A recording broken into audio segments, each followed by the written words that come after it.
You're listening to the Common Descent Podcast.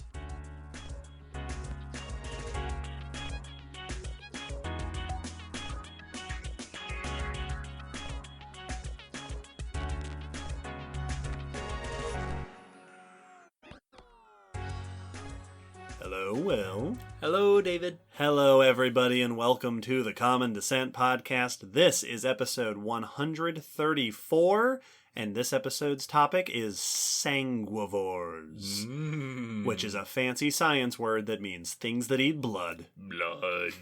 This episode, we are going to talk about the blood drinkers, the blood suckers, the blood feeders, the things that make a diet out of eating the blood of other organisms. Yeah. Vampires and such. Blood eating is a habit that has evolved over and over and over again across the animals that live on Earth. From the famous stuff like mosquitoes and vampire bats to the weird stuff like vampire snails. That's a thing. We'll talk about that. So we're going to talk about what blood eating is, what it entails, what cool behaviors and features have evolved repeatedly as adaptations for feeding on blood. We'll get into the fossil record, of course. We'll get into some evolutionary history. We will be fascinated and a little bit grossed out. Yeah, blood eating is such a cool, it leads to such odd, strange, fascinating creatures that are all just a little disturbing. It's just a bit unsettling. Yeah, just, Sometimes more than a bit. Yeah, no, that's my blood. I made that myself and I'd like to keep it. So we are going to talk about all the different facets of blood eating. And as such, we are going to put just a little bit of a content warning up here at the front. We're not going to get into too many gory details. But if you're a person who gets squeamish at talk of blood and things sucking on your blood and eating blood, we are going to talk a bunch about that. Yeah, it's unavoidable to discuss these animals' interactions with blood. Yes. So if you really don't like talk about mosquitoes and ticks and mites and leeches and vampire bats, there's going to be a lot of that in this episode. So just be aware up front.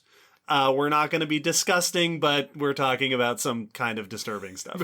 But it is disgusting. But it is disgusting, and no one's happy about it.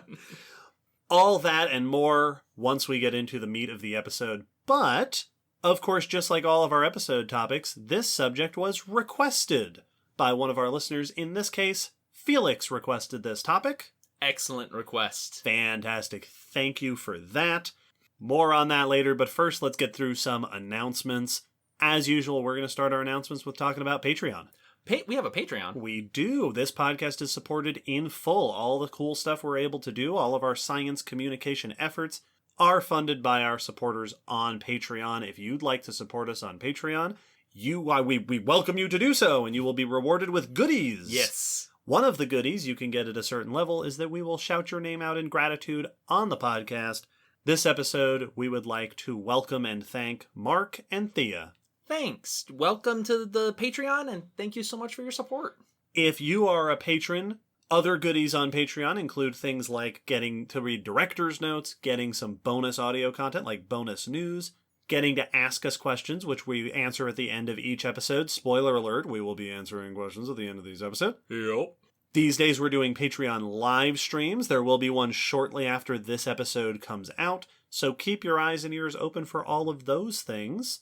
And speaking of bonus stuff, back in January we did a big ol' 5-year anniversary announcement for the podcast, and one of the maybe perhaps the biggest thing that we announced during that time was a bunch of new art. Yes. Our 5-year anniversary logo and a bunch of artwork that is now available on merch on our Zazzle store, zazzle.com, Common Descent podcast page. The headliners of our new art merch lineup were done by our paleo artist friend Rob Soto. And in celebration of Rob's art and our 5-year anniversary, we will be releasing a bonus episode, a chat with Rob, about the process of making the art that we recently put out. Mm-hmm. This will be available to everybody, so if you're interested in hearing some of the behind the scenes, hearing us chat with our paleo artist friend, check it out. It's a fun discussion. Yeah, we actually were able to get into the semi-nitty-gritties of what it's like to make art for Rob to make art like this. Mm-hmm. And it's interesting stuff. Very cool stuff. And speaking of going into the process of making that art, if you are a patron, we will also be making the concept art of the artwork that we put out, the various stages of production available for our patrons on Patreon. So everyone keep your ears out for that special episode, and patrons, keep your eyes out for that cool concept art. It's really neat. And of course, we are celebrating our 5-year anniversary, so you can go check out our new merch on the Zazzle store. Art by Rob, art by Anna, our logos, all sorts of cool stuff. We also launched a Common Descent Discord server, link in the description. We also launched a fan art page on our blog, also a link to the blog in the description. Every episode, there's a blog post afterwards with bonus content and images and links about each topic. Now there's also a fan art page for you to check out. All sorts of cool ways for you to engage with Common Descent stuff. Yeah, it's pretty great just to have so much stuff to share. Yeah, it's a good time. Yeah. Well, that's a bunch of stuff that's new with us. Let's move on to talking about stuff that's new without us. Let's talk about someone else for a little bit. On to the news. Every episode, we like to start off by discussing some recent news in paleontology, evolution-related subjects. Keep everybody up to date with what's going on out in the science world. Will, would you like to start the news? Absolutely. My first news is about a newly named species of spinosaur, spinosaur dinosaur, from Portugal. This is research by Octavio Mateus and Dario Estevez Lopez in PLOS ONE, and the article is by George Dvorsky in Gizmodo. Link in the blog post. Yes. So spinosaurids, we had a whole episode about these. Episode 42. These were theropod dinosaurs, so two-legged predatory dinosaurs, famous for their long, croc-esque snouts that have been interpreted as likely fish eaters, or at least water, hunters. Right. Spinosaurus, Baryonyx, Suchomimus, those dinos. This is a new species from this group with new material, but previously discovered. Like, this specimen was known a while back, but misidentified. This research is re-identifying it. Okay. So this specimen is about 125 million years old, from early Cretaceous. It was only designated as ML1190. Good old specimen number. All right. Initially discovered 23 years ago in Portugal, and was assigned to Baryonyx walkeri. Okay. So still a spinosaurid, but new material from 2020, still seems to be from the same specimen, has allowed a more accurate analysis. This new material includes parts of the mandible, parts of the scapula, so shoulder bones, the pubis, the hip area, one claw from the foot, and several parts of the vertebra. Oh, so a much more complete look at a dinosaur. Exactly. CT scans allowed them to do a detailed analysis of the anatomy. They also redid a phylogenetic analysis with this specimen and the group to get an idea of who's related to who. And all that together said, no, this is a new species and new genus. Oh, not Baryonyx. Not Baryonyx. This new name is Iberospinus natarioi. Iberospinus is because it's from the Iberian Peninsula. And Natario is named after Carlos Natario, the discoverer of the specimen. Oh, nice.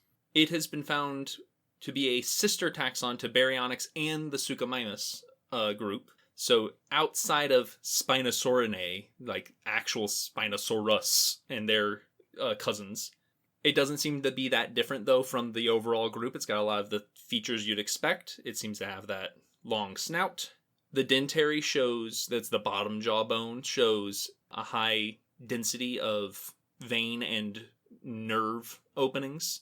Network there that's expected of this group. Like, that's pretty normal for this group. Highly sensitive snouts, perhaps. But it also showed a unique grouping of nerves in the mandible, the upper jaw, which was notable for this specimen, this species.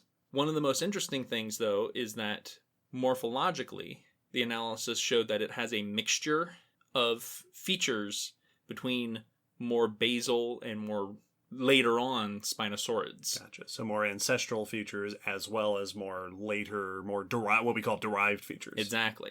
So it has an interesting mix of to its morphology This, along with the fact that Iberia, the Iberian Peninsula, has shown to be a hotspot for this group, with a number of spinosaurids found there, several which seem to be endemic to that area, specific to that area. And this includes 6 of the oldest genera of this group, which is leading potential evidence to that this may be the location or close to the location of the origin for this group. Oh yeah, that's pretty cool. That this might be where spinosaurids really started to either originated or diversified early on. This was an important place in their evolution one way or another. Exactly. And another famous thing about this group is that they're often associated with feeding at the water. Some, like Spinosaurus, are thought to maybe have been slightly or semi-aquatic, depending on where the research currently is in this very moment right now. The stratigraphy, the sediment around the specimen, does seem to suggest that it was a lagoon with brackish water. Okay. So this also seems to be one that would have been probably feeding off the water. Right. Spinosaurids are often reconstructed or sort of imagined as living somewhere on the spectrum between a crocodile and a heron. Yes. It's like in or near the water, eating aquatic things, spending some amount of time in the water. Always fun to find a new member of an interesting dinosaur group. Also, this is a fun example of how you can find a new species, a new genus of a group that isn't dramatically different. Yeah. It doesn't have some weird feature that sets it apart. It's just different enough to be classified separately, but otherwise probably living and doing very much what all the rest are. Also, very fascinating insight that we potentially have found a region of the world that was important for this particular group of dinosaurs. Yes.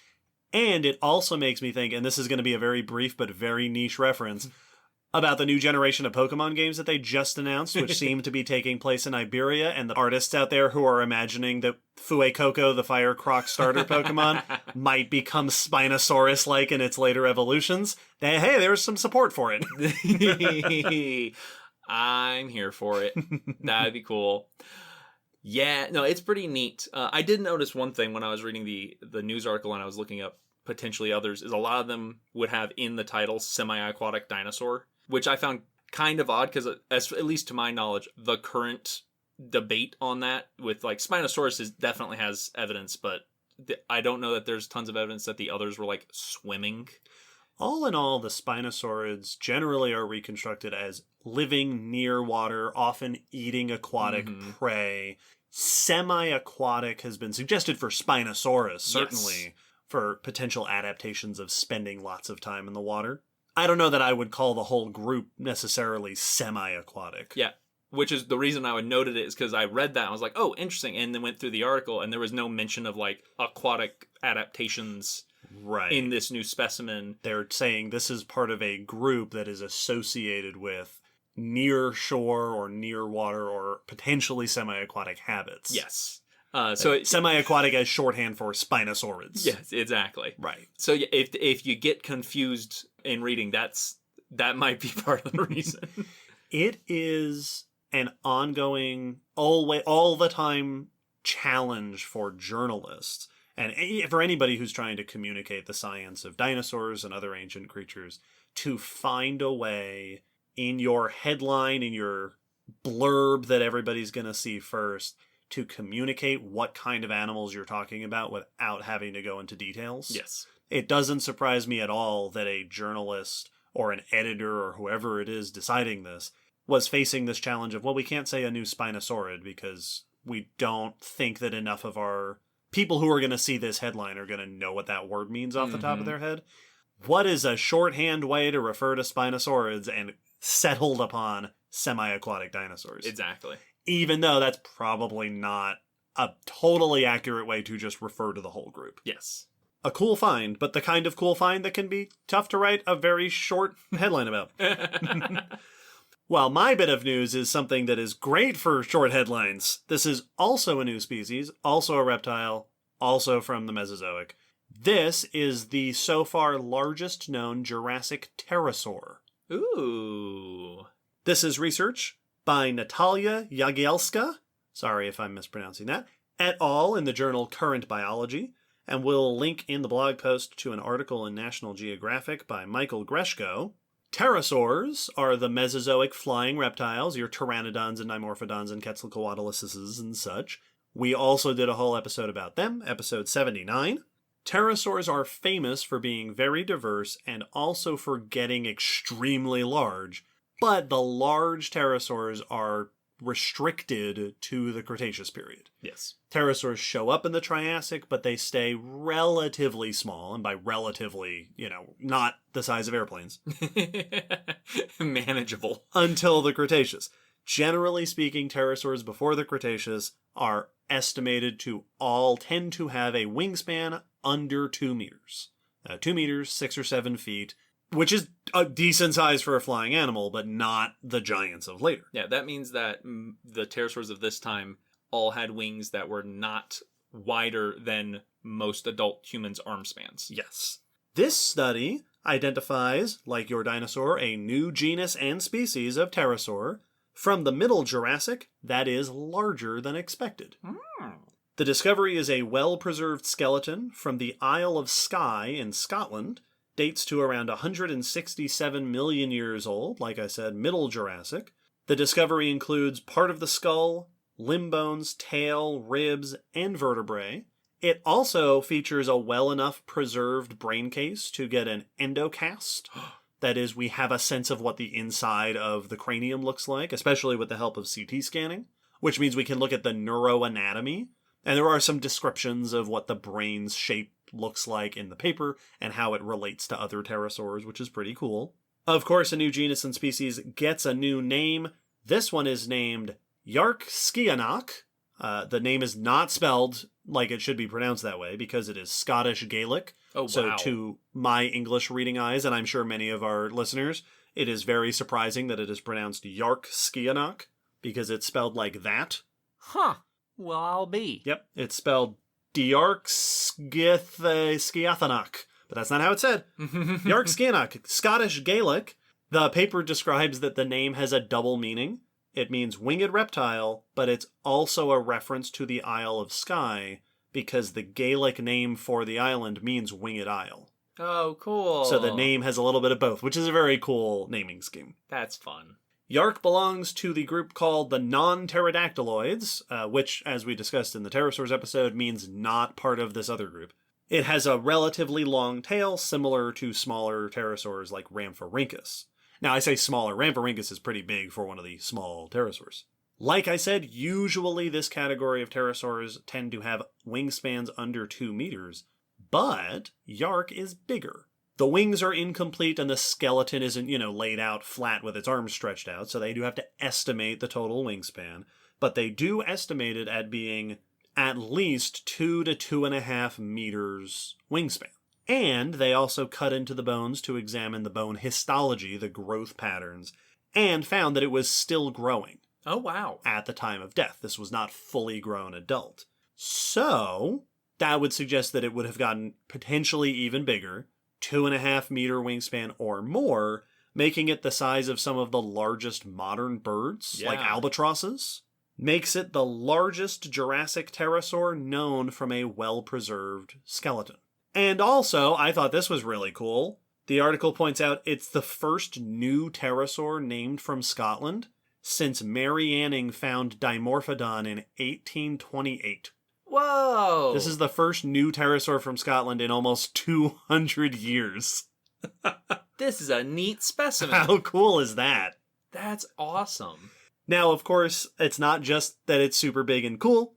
This is important because this is a time period that is an essential time in the evolution of pterosaurs. So this is a time of transition where we're moving from the sort of Jurassic style into the Cretaceous style. And this shows that pterosaurs were getting big and diverse in size earlier than we might have expected. And potentially earlier than birds were. Yeah. So previous studies have found that pterosaurs got big around the time birds were diversifying, and that might have been some sort of competitive adaptation. But this seems to be bigger earlier than we might expect from that kind of interaction. And the authors point out that this has led them to look at some other less complete pterosaur remains from nearby, and note that some of those seem similar enough that they might also have been unexpectedly large for this time. So there may have been a variety of larger pterosaurs in the Jurassic period than we realized. Very neat. The debate about what was the interaction between birds and pterosaurs fascinates me. So it's neat to find an early big one in that dialogue. Now, just to make a note about the difficulty of estimating sizes, the National Geographic article does have a quote from David Unwin, who is a researcher who has done work on pterosaurs. They quote this particular researcher expressing caution about the size estimates because their estimates of size are based on comparing with Rhamphorhynchus, another famous earlier pterosaur, which, they point out, has unusually long arm bones for pterosaurs. Now, that doesn't mean this wasn't a big pterosaur, but this is cautioning to go, your estimate will vary depending on what other pterosaurs you're comparing it with. So the more comparisons and the more material we have, the better we can potentially refine the potential range of the size of this specimen. Yeah, well, it would be like if we found an ancient ape arm and estimated its size based off of our arm and proportions. Right. Instead of based off of a chimpanzee. And, and not calculating for the fact that their legs are much shorter compared to their arms versus our leg and arms. Right. And I thought that was an interesting, just an extra little insight into the potential troubles with trying to estimate how big an ancient animal was. Absolutely. Well, especially with something like this, because the flying mechanics lead to huge diversity. Like you see that in birds today, where like you can look at multiple flying bird groups, like not even worrying about the flightless ones, and the wing bones will be insanely different and diverse because one's flying fast, one's flying high, one's flying slowly, one's gliding, and you could get the same thing with pterosaurs. And since you brought up troubles with headlines, I do remember the first headline that I saw about this find called it the largest flying reptile known or something like that. Like, oh, yeah. They meant to say largest Jurassic pterosaur, but it said largest known. And I saw it and thought, not only is that very incorrect, that's a big misrepresentation, but also anyone who's even remotely a fan of ancient animals is going to call you out on that one. Yep. I wonder if that got corrected soon after I saw it. I wouldn't be surprised because the largest flying reptile at just over 2 meters. Just over 2 meters. Wait a minute. I've seen the trailer to Jurassic World. And I had that. I was like, not only is that a mistake, and not only is it relatively common knowledge that shows that that's a mistake, but that Jurassic World Dominion trailer came out like 2 weeks ago. Bits is fresh on people's minds. That's good stuff. Well, my next news is another new dinosaur. A new dinosaur? A new dinosaur. I thought we could freshen things up with another one. People, you don't really hear enough about new dinosaurs. Yeah, that's what I was thinking. Underrepresented aspect of paleontology. This is from Argentina, and it's an abelisaur, which is a group we've mentioned before. We have not done an episode on abelisaurs. We have not done an episode. They came up when we did South America, and I feel like they came up another time, but I... Episode 74. Might be misremembering. This was the South American group of predatory dinosaurs that was... Right, very unique to the southern continents. Yeah, while the tyrannosaurs were ruling in the north, the abelisaurs were very popular in the south. This is research by Federico Agnolin et al. In the Journal of Vertebrate Paleontology, and the article is by Laura Gegel in Life Science. So, the abelisaurs, found in South America, Africa, and India. These have famous ones like Carnotaurus. They're often known for having those little stubby short arms. Stubby arms, short faces. Short faces, sort of pug. The bulldog face, yep. That is another note on the misleading titles. And I found this for almost every article I've tried to look up for this news, is they called them armless. In quotes. It was in quotes. Sure. That their arms are basically vestigial, that they're not functional was the implication. When you see Carnotaurus, and it seems like the arm above the elbow potentially didn't even protrude from the body wall. Yeah, that it's almost just two little hands sticking out. But there aren't any that are actually armless. No. And the other reason I bring it up is because this new specimen is only the head. Right. So, like with the spinosaurids, like, how do we refer to abelisaurs in a quick, catchy way? Armless. Once again, a little misleading because they aren't, and also this one doesn't have arms. Yes. Like we haven't found any evidence of arms or not. Zero info on their arms. But this group is known very, very well from South America, mostly from Brazil and Argentina. In Argentina, they are usually known from Patagonia, where the record is pretty good, some well-preserved and near-complete specimens. The northwestern area of Argentina, the specimens are typically more incomplete, with like isolated bones and teeth and stuff like that. This specimen comes from that area, and is a complete brain case.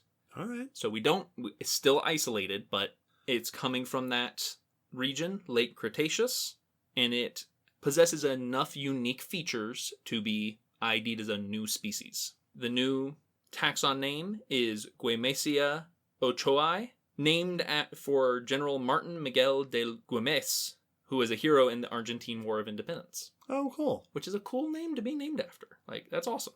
So some of the things they were able to note from this brain case. One, it seems like it's likely one of the smallest abelisaurs recorded to date. Interesting. So not a particularly big predator, but also it might indicate that it's juvenile. Okay. Based on its features. It is about 70% smaller than the typical abelisaur brain case. Oh, wow. So it is itty-bitty compared to others. It does not show any of the horns or like on the outer edges of the brain case. Doesn't show any evidence of having those carnotaurus horns or other head decorations that are sometimes known from this group. It also shows some features that are more primitive, more ancestral to the group. A thin roof to the brain case was noted, which could mean that it was more closely related to ancestral abelisaurs, or at least shared some features from those ancestral abelisaurs. They also pointed to that if it's missing those horns, that could mean that that's because it was among a group that had yet to evolve them. Mm-hmm. Or if it's a juvenile, Yep. that might be a secondary sexual characteristic. Exactly. They did notice a unique feature, some rows of small holes at the front of the skull piece that may be for like pumping blood. Like it looks like it was passages for blood flow or something like that. That would potentially help with cooling off, Yeah. Blushing an area to get rid of excess heat, which a lot of birds do today. Mm-hmm. And a lot of dinosaurs have various adaptations for air conditioning around their brain, as we've talked about. Absolutely. So this is something notable in this specimen. And then it's also just noteworthy because of where it came from. It did not come from the area of Patagonia or Argentina in general that is typically known. It is one of the rarer abelisaur sites.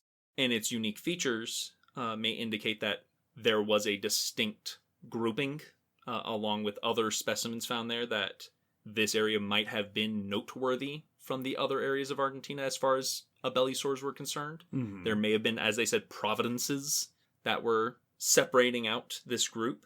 And so even though it's just a small piece, there could be many interesting implications due to its features and location. Yeah, sometimes you find a small bit of an ancient thing, of a fossil, of a specimen, that is the first hint of more to find. Yes.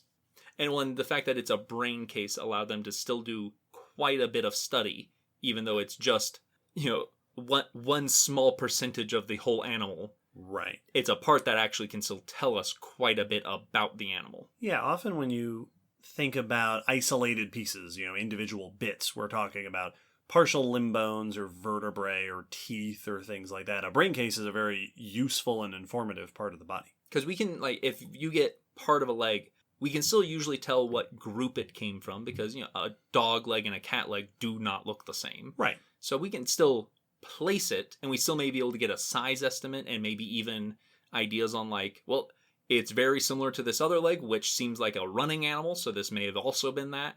The brain's kind of a really crucial part of the body. Yeah, we learned a lot about that. Episode 121. Well, for our last bit of news, just to mix things up, this is news about a new species from the Mesozoic era. Ooh. But this one's a plant. Oh. Specifically, no, hang on, it's going to be cool. How dare you? I was to say, I apologize, Allie. Allie. Allie is perked up. She's gonna get on to me next time. Felt a disturbance.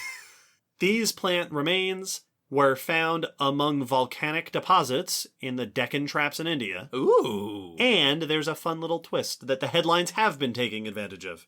A little bit.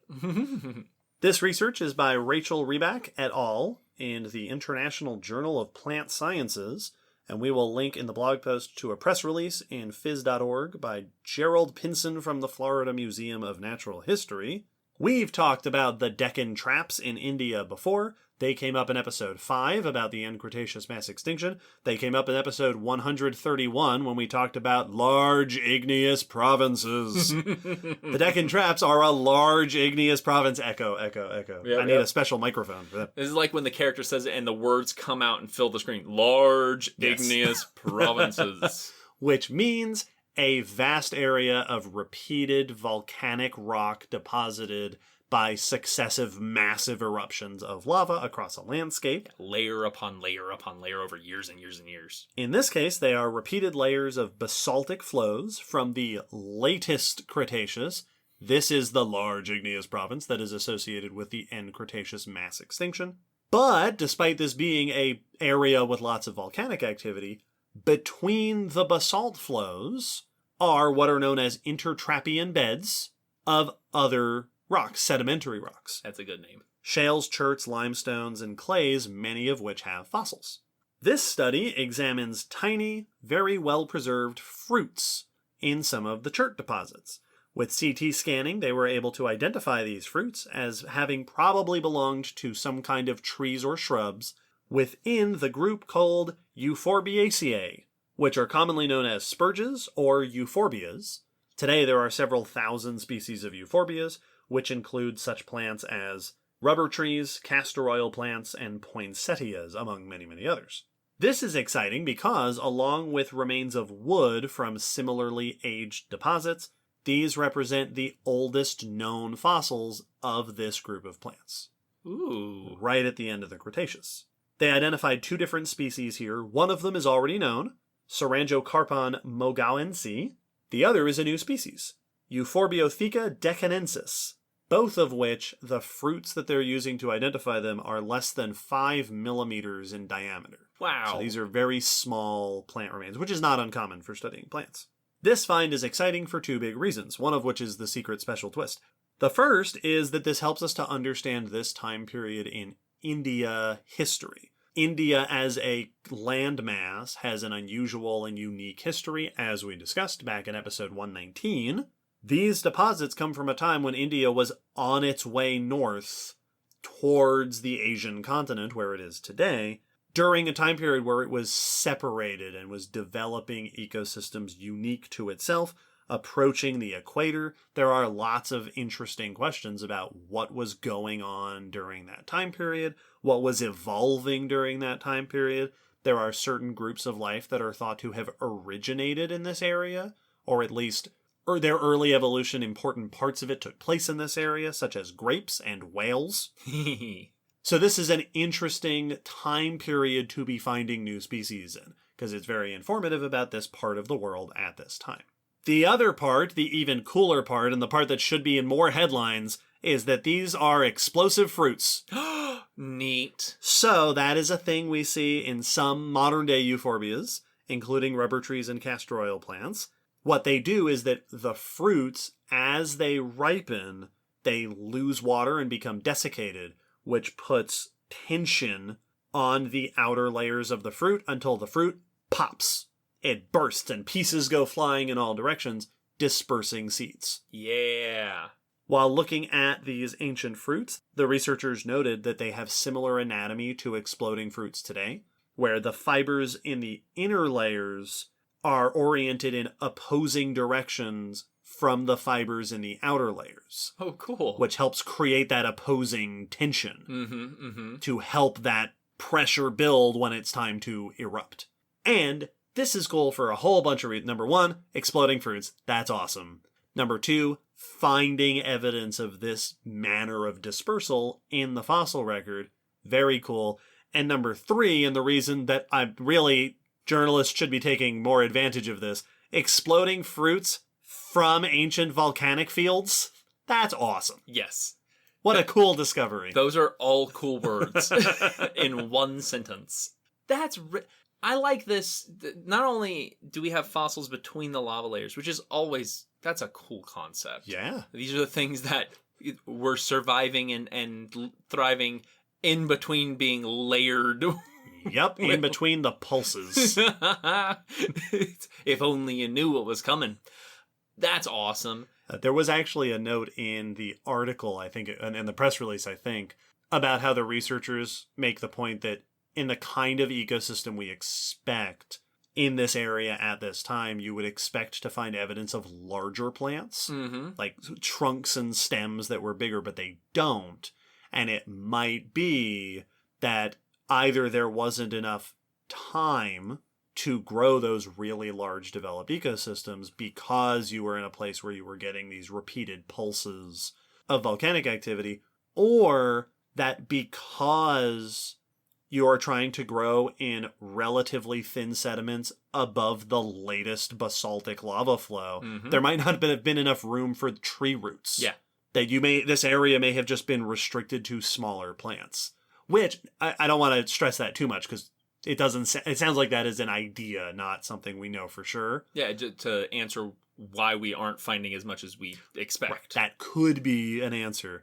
But it does drive home the point that, yeah, this would have been an unusual environment for an ecosystem to develop in. Yes. That's fascinating in and of itself. But it's also, like, the exploding fruits are awesome today. I always blank on the names, but there's that one that you can pinch, and it will just pop when you pinch it, because it is under that tension, and if you just apply a little extra pressure, it'll just go brink and just explode little seeds all over your hand. The fact that we can recognize the structure for that is not something I'd ever considered. Nope. Because, yeah, it's a physics, they grow in a way so that physics pops them when they dry out. So, of course, the structure would have to be very particular. So it makes sense. I just had never considered it. That's amazing. It makes me think, it's funny to me that I'm surprised by stuff like that, and it goes to show how out of touch with plant anatomy I am. Because back to the spinosaurids, we are able to look at Spinosaurus bones and go, yeah, this bone has the same sort of pattern of density that we expect to see in animals that are spending some more than usual amounts of time in the water. Absolutely. Like penguins and hippos and things like that. And I am at a point where I am not at all surprised anymore if somebody says, yeah, this bone tells me it lived in the water. Which to most would be surprising and preposterous. Sound like nonsense. But plants don't have bones. You go, yeah, the shape of this, the internal structure of this fruit tells me that it would blow up. And I'm like, that's amazing. It's the same principle. Absolutely. You're just looking at anatomy. But yeah, I'd never heard that before. Neat. Well, hey, speaking of things that are mind-blowing and awesome and a little bit disturbing, that's the end of the news. It is time to move on to our main episode topic. Will, I hope you're ready. Deep breaths. Get ready for it. It's so cool. I am so excited to talk about blood-eating animals. There are so many cool examples. It's such a fascinating convergent evolution topic. So cool. So buckle your seatbelts and get ready for us to talk about mosquitoes and bats and all sorts of cool creatures. After the break, it is time for our conversation about sanguivores. Let's get creepy.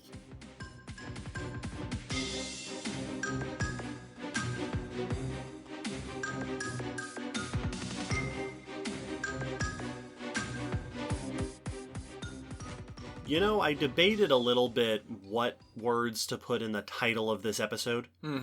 I was thinking about bloodsuckers, right? That's the first instant thing that comes to mind. Yeah, that is the go-to term. But technically, not all animals that feed on blood are bloodsuckers. They're not sucking the blood. There's no suction. They are feeding on the blood, but blood feeding doesn't sound quite as cool. So I went with blood eating. Yeah. Sanguivores, parentheses, blood eating. Briefly, I considered just calling it vampires, but that felt a little bit misleading. And blood eating is the most direct translation of the actual technical scientific words. True. So, some terminology. The title of this episode features the word sanguivores. Sanguivores, animals that practice sanguivory, that are sanguivorous. Vorus, vori, comes from the same root, Latin vorare, as carnivore, herbivore. It means to devour, or to eat. Sanguis, also Latin, like in the word exsanguinate, blood. Yep. Sanguivores, blood eaters. You'll also see the word, so that's the Latin one. There's the Greek version, which is hematophagy, or hematophages, or hematophagus. Exactly the same thing. Hemato from the same root as, hemoglobin and all the other blood things. It means blood. And phagy from the same, esophagus, creepily enough, sarcophagus, meaning to eat. Blood eaters. I actually saw hematophagy used more often in scientific texts than sanguivores. Really? While I was doing research, yeah. I saw both. Yeah. But more recent stuff that I read used hematophagy over sanguivory. Interesting. But I went with sanguivory for 3 reasons. 1, it's the word I'm more familiar with. Same. 2, it's the word that's on the request list. Yep. And 3, because I think it sounds way cooler. Yeah, why would I mean, no judgments on what terms you use in your paper, but sanguivory. Why would you not? And then, of course, there's the other word that is more colloquially very commonly used to describe animals that feed on blood, which is the word vampire. Vampire. Which, as far as I'm aware, was not originally invented to describe animals doing it. It was originally commonly used for the mythical horror monster. Yeah, for vampire. For vampire, for Dracula and his ilk. Yes. Yeah, the bats and so forth were named after the monster. Yes, and indeed, there are a lot of animals that are named vampire. We're going to talk about a bunch of them later on in this episode. Yay. So this episode, we're talking about blood suckers, blood drinkers, blood eaters, blood-feeding organisms. And there are plenty of them in the world. Vampire bats, of course, are one example. Perhaps the first example that comes to mind are things like mosquitoes and fleas. Yep. I know that you happen to have a favorite. Leeches. This episode, we're going to get into sort of the diversity, how they feed, what kind of adaptations they do. This is going to get a little bit gross. It's hard not to delve, to flirt with the categories of body horror. It's not going to be too bad. We're not going to go into too much detail, but yeah, be aware we're going to be talking about animals that eat blood. If you're blood sensitive, it's going to be a little creepy. It will be mentioned once or twice. But before we get into the actual animals, let's talk a little bit first about blood. Blood, I'm sure most of our listeners, probably all of our listeners, are familiar with blood. I hope so. I would think so. I hope you're at least in possession of some, if you're not familiar with it. Never leave home without it. Blood is a specialized body fluid. It is a bunch of stuff in a fluid mixture, basically. The matrix of blood, sort of the containing stuff, is plasma. Plasma is mostly water. Yeah, it's the see-through part of it. Inside the plasma, it is carrying blood cells, including red blood cells that transport oxygen and carbon dioxide, white blood cells that are part of the immune system, platelets, which are cell fragments that help with blood clotting, plus a whole variety of nutrients, vitamins, proteins, hormones, antibodies, waste products, dissolved gases. Blood is this stew of all sorts of different stuff. Because it acts as a huge transport system. So whatever your body's transporting at that moment often can be making its way through the blood. This is the anatomical highway. Yarp. And indeed, blood has a number of jobs in our bodies. It delivers oxygen and nutrients to the various tissues of the body, carries waste away from those tissues to the kidneys and liver, helps fight off infection with all those immune cells, also regulates body temperature. So your blood in your core is nice and warm, and so it goes out to the extremities and warms up your fingers and your toes. Yeah, it's like our radiator system. In us vertebrate animals, blood is pumped from the heart into arteries, which branch off into smaller arterioles, which branch off into absolutely tiny vessels called capillaries, where the walls of the blood vessels are so thin that oxygen and nutrients just diffuse straight through into the tissues. Yeah, you don't actually have, like, openings. It just leaves and comes and goes. Yep. It comes and gets like going through tissue paper. And waste and carbon dioxide come into the capillaries, which then transport it into the veins and through the rest of the circulatory system. Our bodies have quite a bit of blood in them. In humans, the number that I saw is that on average humans tend to have between 1.2 and 1.5 gallons of blood. Wow. For our liter enthusiasts out there, that's 4.5 to 6 liters. Blood makes up about 7 to 8% of our body weight. That's actually a smaller percent than I think I would have guessed if you had just put a gun to my head. Yeah, I think that's 15 pounds, 15, 20 pounds. Yeah. Which makes sense. I mean, that it doesn't sound wrong. Yeah. Huh. So we've each got roughly 2 house cats in weight worth of blood in our bodies. Now, vertebrates all have blood, right? Yep. Mammals, birds, reptiles, amphibians, fish. Invertebrates can have blood-like things. So to give one example that will come up again later, insects have what's called hemolymph. And hemolymph isn't quite blood. It doesn't really flow the same way. They have vessels, but a lot of the vessels open into just open sinuses, where instead of the blood being driven by the tissues and diffusing stuff in, the fluid just bathes the organs. Yeah. They're just soaking in it, and that's sort of what's called an open circulatory system. Insect hemolymph doesn't carry gases in it because they just get gas directly from the outside world. Yeah, they're not pumping air like we are, so there's no reason to have to transport the air you pumped. You're just soaking it up like a sponge in the atmosphere. Hemolymph, incidentally, also isn't red because the thing that makes our blood red and the red blood cells red is hemoglobin. Yep. The pigment. They don't have that because that hemoglobin transports oxygen. And they're not transporting gases like that, so they don't need that. I love those little notes of the reason it's a different color is because it's doing a different job. Yes. Not just that it's made differently. It's because it's functioning differently, and the reason ours color is because of the way it functions. Yeah. So blood, in its various forms, is basically just a milkshake that is full of nutrients and vitamins and gases and all sorts of stuff. It is a nutritious slurry. Yeah, it's not one thing. It is a bunch of things mixed into fluid that we're moving through pipes. So it's not altogether surprising that evolution has hit upon the strategy of using that as a food source. Mm-hmm. Much like drinking the water out of plants or the nectar out of plants or whatever fluids you're drinking out of plants. Blood is right there and ripe for the taking. Sanguivore is surprisingly common.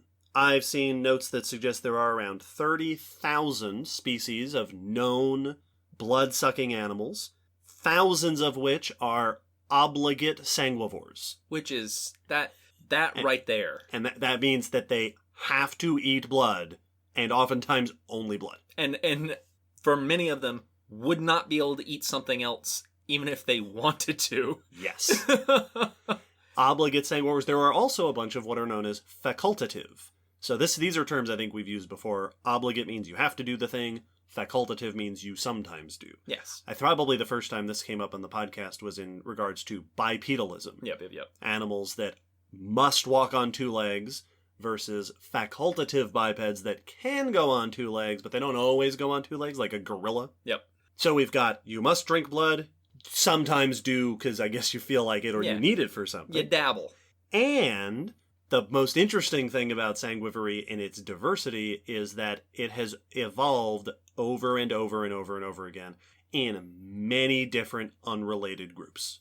Yeah, evidently when you make a juice inside your body that's full of all your nutrients. Yeah, when you're a walking fuel station. People want to tap into that. So let's get just a quick rundown of what are some of the animals that feed on blood and what are some of the various ways that they go about doing it. This is the diversity of sanguivores section. We're going to go through some of just the world's creepiest animals. Yee! The number 1 champions in the realm of blood eating are insects. Yes.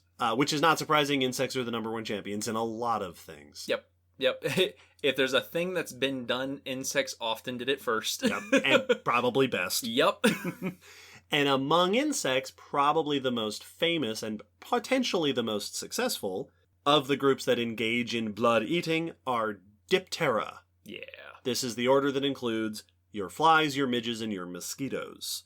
Mosquitoes, black flies, midges, sandflies, stable flies, tsetse flies. This order has seen the origination of many different blood-eating insects. And they're not all the same. Tsetse flies are obligate sanguivores. They feed on the blood of vertebrate animals, and they do it their whole lives, larva through adult. Then there are some, like the Congo floor maggot, which is a species of blowfly. Only the larvae are sanguivorous. When they become adults, they eat different food. And then there's the flip side. A lot of flies and mosquitoes only drink blood as adults. Mm-hmm. The larvae are doing something else. The adults are the ones that are feeding on blood.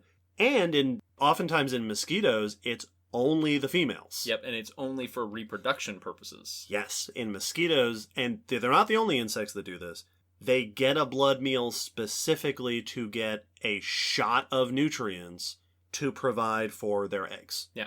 In mosquitoes, having a meal of blood triggers the development of their eggs. And so that always has fascinated me because mosquitoes are, I think, second to another group that we will mention, but like they are by far one of the most famous blood drinking animals. Oh yeah. Like everyone thinks of them almost instantly when you mention things that eat blood, and they are by far the most infamous that we deal with. Yup. And yet they're not obligate blood drinkers, and to my knowledge are often herbivorous, drinking plant juices. Yes, most mosquitoes, most of the time, adults are eating off of plants. Yep. They're fruit juices and things like that. So it's just the one that we all want to point the finger at actually is not the poster child for sanguivory you think it is. Well, they don't do it all the time, but when they do it, they sure make an impact. Oh yeah, they make themselves known. We'll talk more about that in a little bit. Mosquitoes aren't the only ones. There are, among insects that reproduce with their blood nutrition, some will lay eggs, a new batch of eggs, each time they feed on blood. Oh. You get a blood meal, you lay some eggs. I believe some mosquitoes do that. That's like a video game. Right? There are others that need several meals to produce eggs. But yeah, for animals like this, drinking blood is a part of their reproductive cycle. Among Diptera, flies, midges, mosquitoes, there are also different methods of feeding. I'll mention two sort of major ones. Some, like midges, like black flies, engage in what is called pool feeding. Yep. They use their mouthparts to cut a hole in the skin of their host, because these are all parasites. Mm-hmm. Episode 102. They cut a hole in the skin, severing a bunch of capillaries, and then they drink out of the little pool of blood that forms there. Yeah, lapping it up like a cat. Others, like mosquitoes, are capillary feeders. Mm-hmm. Their mouthparts are basically a pointy straw that goes through the skin into a capillary, and they're just drinking straight out of the tube. Yeah, which is like by far the more refined Oh yeah. option. I mean, like, you're just cutting a hole in me? You're just turning me into a blood well? You cut that out. Ugh. Mosquitoes really have, pinky out and everything. Other insects that feed on blood, another extremely famous example, are lice. Mm-hmm. And lice are interesting because they are what is called permanent sanguivores, or more specifically, permanent parasites. Yeah. So we've talked about parasites before, episode 102, also last episode, 133, about symbiosis. Parasites come in a variety of forms. Ectoparasites are parasites that live on the outside of the body of the host. Lice crawl around on the outside of the body and drink blood by biting into the host. But they are permanent in the sense that a louse wants to never leave the host body. Yes. A temporary blood drinker, like a mosquito, stops by for a little bit, takes a bit of blood, and flies away. Yes. Lice are permanent. And in fact, many lice have very specific hosts. Human lice, we have head lice, we have pubic lice. There are lice that specialize in elephants and warthogs and all sorts of different animals. Whereas you've got things like mosquitoes again, that mosquitoes are rarely picky. Yeah. A lot of flies and mosquitoes will just go around drinking blood wherever they can find it. And on the note of ectoparasites like that, fleas are also blood drinkers.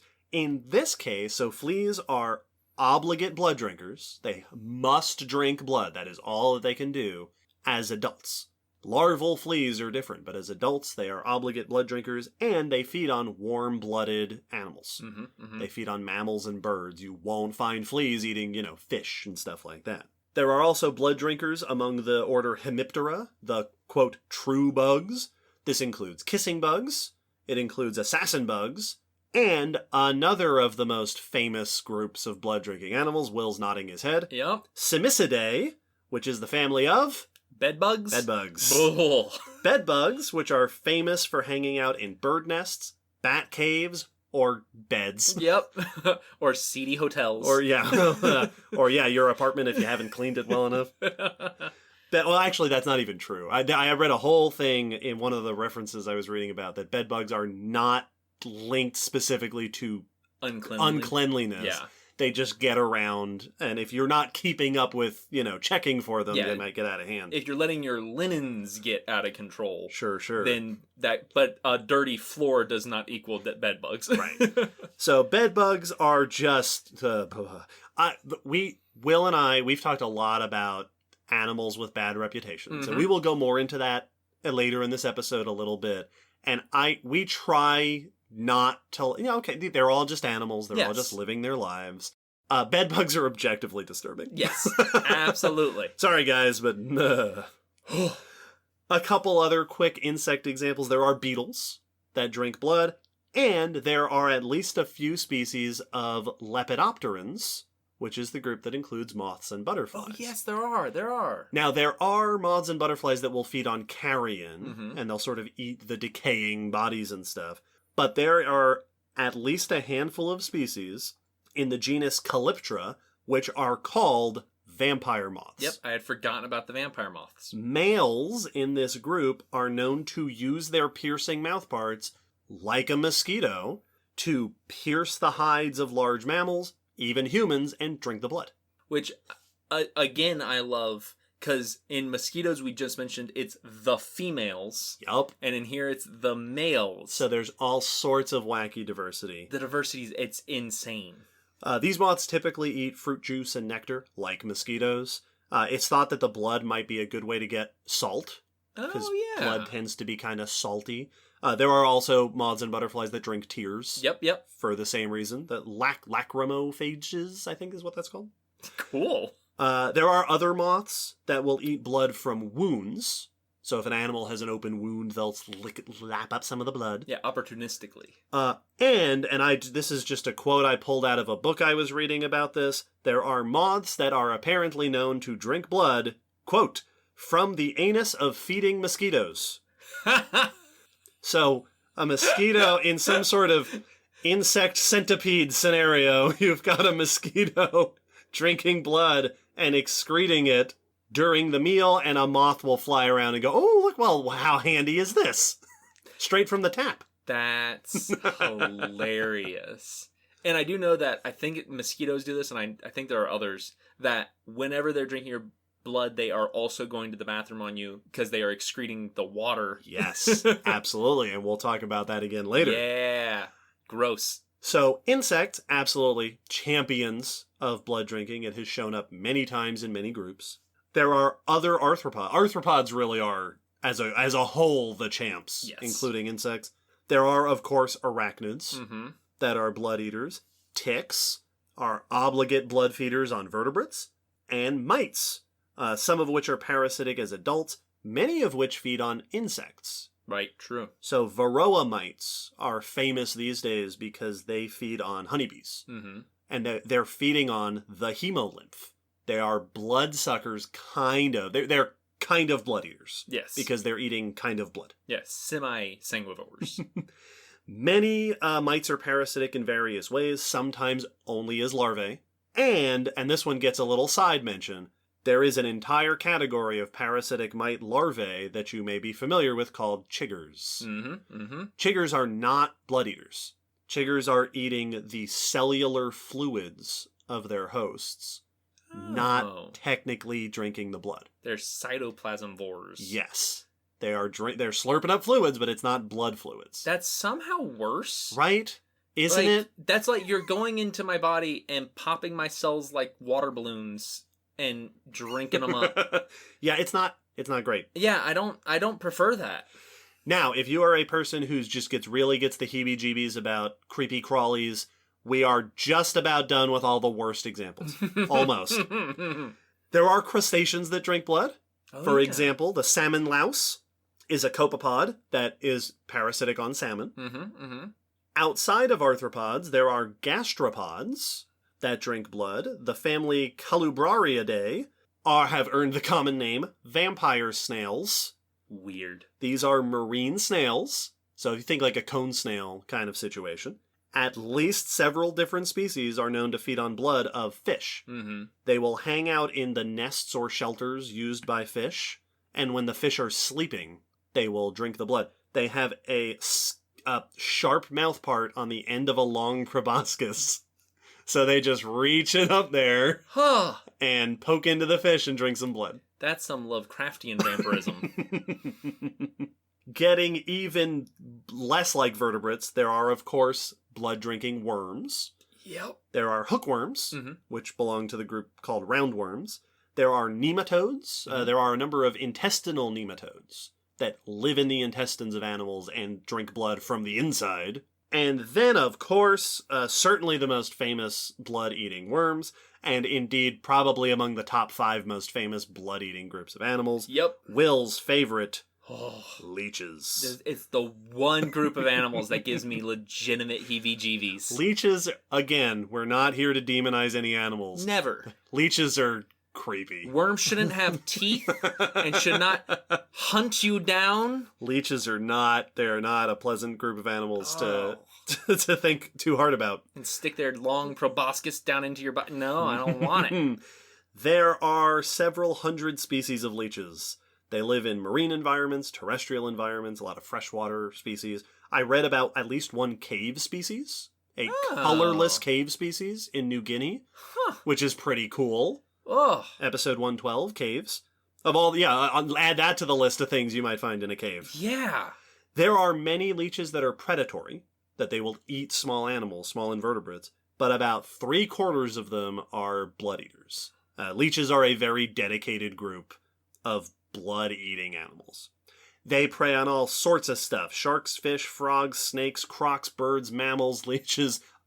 Basically, if you are an animal with blood, you're on the menu for leeches. A video that always comes to mind for me is, I think they were tiger leeches, which are very, swim after their prey. And it was them taking down a crab, which is the first time I knew leeches would go after something like that. Sure. And just watching a leech conquer a crab was my heebie-jeebies of leeches is only equaled by my fascination of them. It was horrifying and fascinating at the same time. Yeah. Listen, animals that are mostly soft should not be taking down animals that are mostly hard parts. Yes. That is just against the order of things. That we all agreed. I say as a vertebrate with all my bones. We all agreed. Now, we talked about a lot of insects are using piercing or cutting mouth parts. Arachnids are also using similar things. Leeches have mouths with hundreds of teeth, and the muscles of the jaw move the teeth back and forth like a saw. Blah. To enter the body of the animal. They have suckers, like suction cups, on their tail and mouth to attach themselves. Like if they're hanging out on a reed or on a rock and they don't want to get swept away by the current.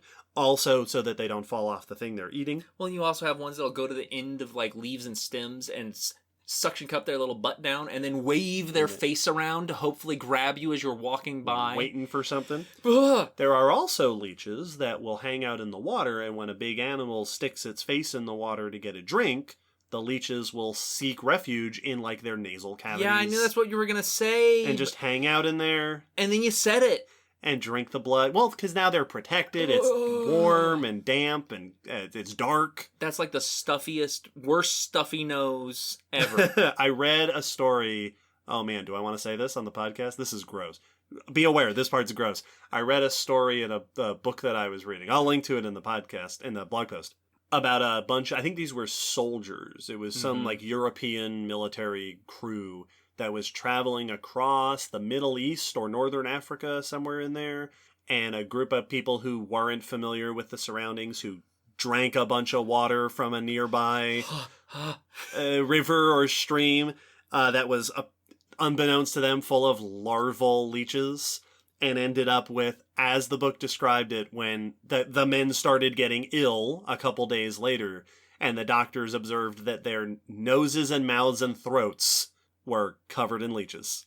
I feel like I have heard that story and just... Once again, we're not here to demonize anyone. No. But also... you make judgment yourself. But also... based on the clear evidence at hand. Oh, man. Leeches, whereas a lot of animals that we've talked about will sort of lap up the blood or suck up the blood, leeches use wave-like contractions of the digestive tract, like peristalsis, to provide suction. Yep. They just start swallowing it from you. A leech can eat up to 10 times its weight in blood in a meal. And this I thought was really interesting. Some species can apparently survive years between meals. Huh.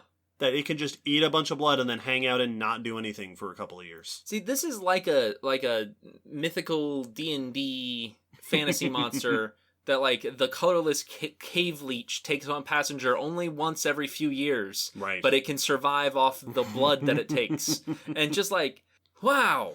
One of the things that I learned in reading about sanguivores and sanguivore research in preparation for this episode is that, so first of all, these are fascinating animals. Yes. Even the gross ones, we agree. And the people who study them certainly agree.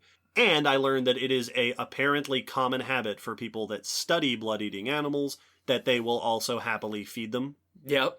I've read a bunch of stories where it's some researcher who's like, yep, I study bedbugs. Here's my little jar of bedbugs so that I can show people, and this is their container where they live. And people go, why is there no cover? It's just a mesh screen. And they go, oh, that's for feeding time. Mm-hmm. And then they put the mesh screen on the top of the jar against their arm, and all the bedbugs crawl and poke their little mouths through the mesh to get food. There's a whole musical about feeding blood to blood-eating things and how it can go wrong. Little Shop of Horrors was a warning. That's true.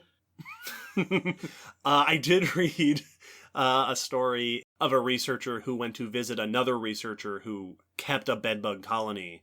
And he was fascinated by it. And the guy who kept the colony was like, well, if you'd like, you can feed them later. And the way he described it was, and I said, that sounds great, not realizing what I had just agreed to. So this is like the beginning of Dracula when Jonathan Harker's I don't drink wine. I don't drink wine. So most of the world's blood-eating animals are invertebrates. They are the champions of it. But there are vertebrates that do it. There are, for example, some fish that are blood drinkers. Very true. Lampreys, Mm-hmm. very famously, which are long, eel-like, jawless fish that have rings of teeth at one end and they attach to a host and suck blood. Very similar to leeches in a superficial sense. There are also candiru, which is a type of catfish, which is in the habit of entering the gills of larger fish and holding on with its hook-like denticles, Mm-hmm. and biting with its needle teeth and sucking blood for a few minutes at a time. Yep. This is another one of those. It gets in there, sucks up some blood, and then leaves. Candirues are unusual for vertebrates, obligate sanguivores. Oh, really? They must drink blood.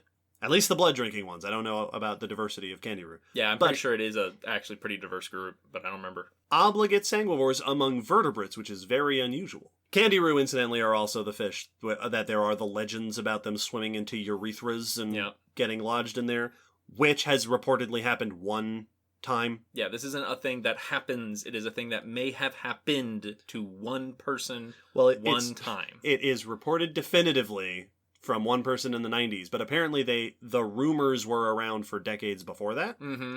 Here's the guy that proved it to be true. Yeah. We don't have to go into the details of that story. That's a different episode.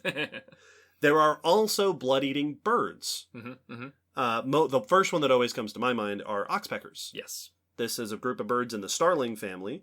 These are the birds you see in the African safari hanging out on the rhinos and the buffalo and stuff, eating parasites off of them, and sometimes also just sticking their beaks into the open wounds and taking some blood and flesh. Yep. Yeah, that was another one I remember being a big deal when people were like, hey, you remember how we used to present oxpeckers as being these super helpful little sweet bird friends that hung out on the back of these big animals? Well, evidently, maybe not always. Yeah. It seems like sometimes they go, oh, tasty blood. Yeah. While I'm here. They go, I like this big thing that has tasty stuff on it and coming out of it. There is also the Galapagos sharp-beaked ground finch, also known as vampire finches. There you go. These mostly eat seeds and nectar and eggs, but when the mood strikes, they will go up to blue-footed boobies and peck at their wings and tails and sip blood from the wounds. Wow. And there are a handful of birds that do this. Birds that have gotten in the habit of occasionally taking blood. Well, and it's also interesting because it's bird on bird. Yeah. Like, that's just not necessarily the animal you'd expect them to go for. You know, a bird's going for a big animal makes sense because you're these little flitting birds, and, like, what's a rhino going to do to you? Well, and it's a lot like the insects. Yes. Yeah, or even leeches. You're flitting around in your environment, landing on something big and taking some blood. And, like, you know, blue-footed boobies are not small birds, so they're not, like, itty-bitty songbird sized. Mm-hmm. So, you know, there still can be a size difference, but that's not the animal I thought you were going to say. Yeah, it's like real nuisances. Neat. And then, of course, the last group we'll talk about, certainly the most famous vertebrates, and yes. Perhaps definitely like top 3 most famous blood-eating animals in the world, vampire bats. Yeah. Bats are mammals, and, again, very excitingly, there are 3 species of vampire bats, all of which are obligate sanguivores. Yeah. They must eat blood, and outside of occasional rare accidents, they apparently only eat blood. Which is, like we said, is not always the typical, not always the norm for sanguivores, but for a vertebrate and a mammal. Yeah. Like, this is rare among mammals, let alone for them to be obligate. Yeah. All 3 species live across Central and South America. There's the hairy-legged vampire bat, Diphylla equidata, the white-winged vampire bat, Daimus youngi, both of which are pretty rare and mainly feed on birds. Huh. They're famous for crawling around in trees and feeding on birds while they're roosting, also poultry. Yeah, yes. I have seen videos of that. And then there's Desmodus rotundus, the common vampire bat. This is, as the name implies, the common one. These feed on large mammals, including sometimes humans. This is the vampire bat you've heard about. Yes. If you've heard of any one species on our list, it's this animal. These are your vampire bats. Yeah, whenever you see that picture, that close-up with that upturned nose and the little sharp... this is the one. And you see them scuttling around on the ground after the hooves of horses and cows. Yeah! Common vampire bats, Desmodus rotundus, also have the distinction of being the world's largest obligate sanguivores. Oh, yeah. No, that makes sense. With the common vampire bat coming in at a whopping 1.5 ounces. Like, that's... Or 40 grams. Massive for sanguivores. For an animal that only eats blood, yeah, that's really big. Blood-eating animals, especially if that's all you're eating, tend to be very small. The way that vampire bats feed is also really cool. They use their front teeth, incisors and canines, which are extra sharp and thin. Yes. For bats, to make a little incision in their host, and then their tongue moves back and forth like a piston, rapidly, to draw the blood in, and the movement of the blood isn't by suction, like we think of it with a straw, it's capillary action. Yes! It's just being physically drawn onto the tongue, grooves along the bottom of the tongue, plus the cleft in the lower lip. If you look at these bats up close, they have a little gap in the lower lip, and a gap in their lower incisors, a gap in the teeth, all together form a tube that the blood travels through. Yes! As they flick the tongue back and forth. I love the physics of stuff like this. Yeah. Like, so they're drinking blood like cats drink water. Yeah. So it's just attaching to you as you put your tongue in it. Oh, that's so cool. So there are tons of blood drinkers, But even more interestingly, there's tons of different ways to be a sanguivore. Yeah, typically it's almost always presented as a how drawing blood out with like a needle, where there is a suction involved. Yeah, which is how some of them do it. Yes. Like mosquitoes are kind of basically doing that. Yeah. But that's not the only way to get blood from a person. And so there's lots of different ways that you can do it. And I find once again, the mechanical aspects of it is fascinating. Yeah. And we should mention there is one other animal on our list that I want to draw brief attention to, and that's humans. Yep. Eating blood is a custom all around the world. Oh, yeah. Humans create blood soup, which is any soup that uses blood as an ingredient. Blood sausage, which is sausage filled with blood. Blood tofu, blood pancakes. There are plenty of cultural and religious traditions of blood eating. Humans are we are by no means obligate. But yeah, our species also eats blood. I've eaten blood tofu. I know I've had blood pudding. And I feel like I might have had blood sausage, but I don't remember now.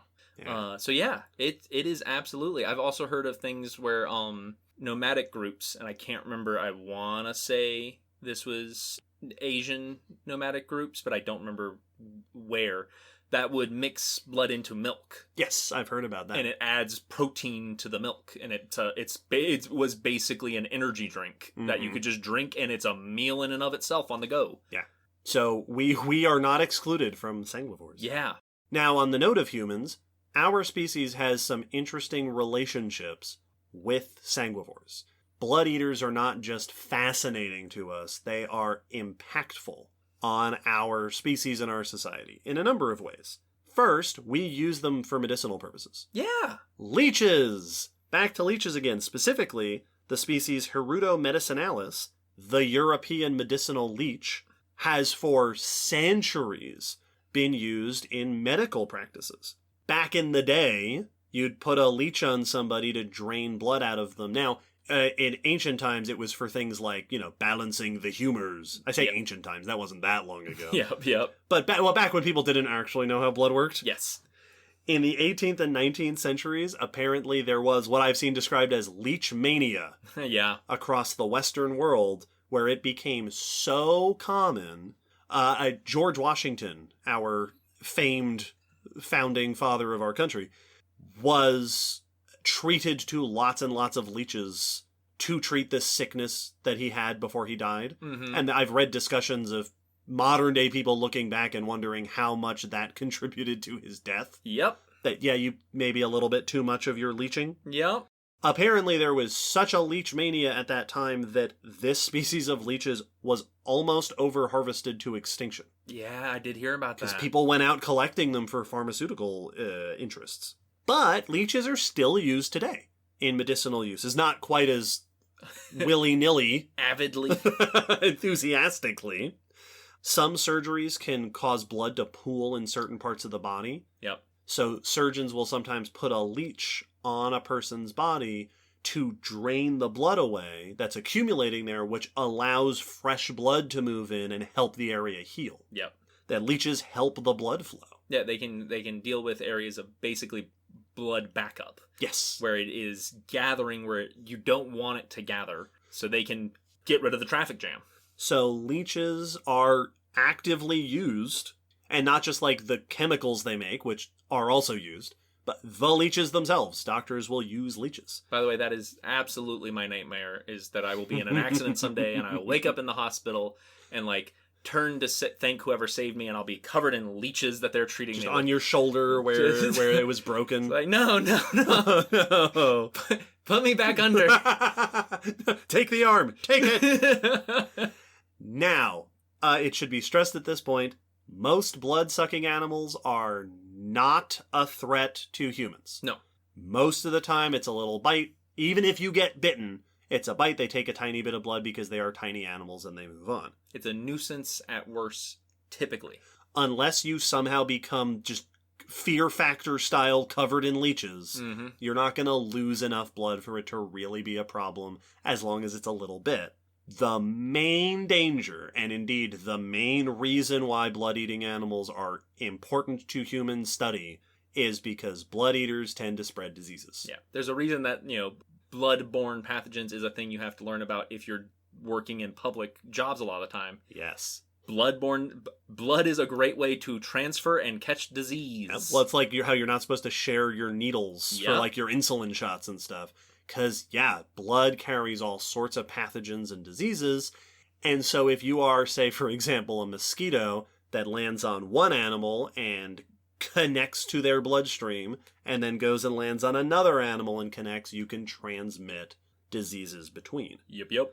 Typically, this is just incidental. It can just be whatever happens to go in there. Although there are parasites that require this for their life cycles. Malarial parasites need to go through a mosquito into another vertebrate host in order to do their malaria thing. Yeah, that the mosquito is part of their developmental cycle. Just like the mosquito needs blood to reproduce, the malarial microbe needs to be taken up into a mosquito and then transferred to another host in order to reproduce and fulfill its life cycle. Yep.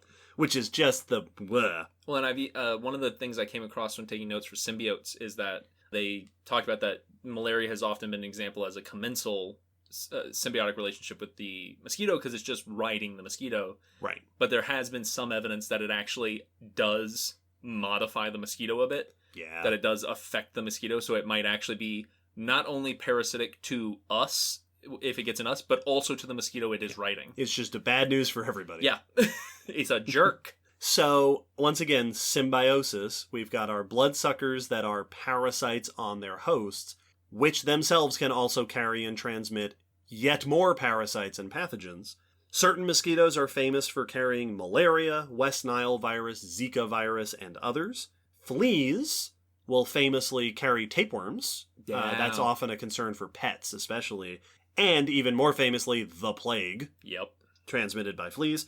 Ticks are well known for spreading Lyme disease, especially if you're in a part of the world like we are, Yes. where Lyme disease can be a real problem. Kissing bugs spread Chagas disease. Sandflies can spread leishmaniasis. Bats, vampire bats, now this isn't unique to vampire bats, but just like any mammal biting, other mammals can spread rabies. Yes.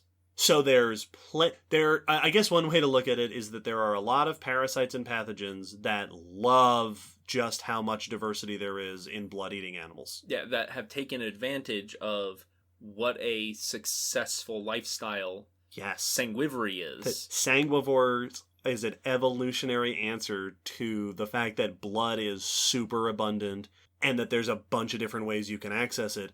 These are pathogens that have taken advantage of that success Yes.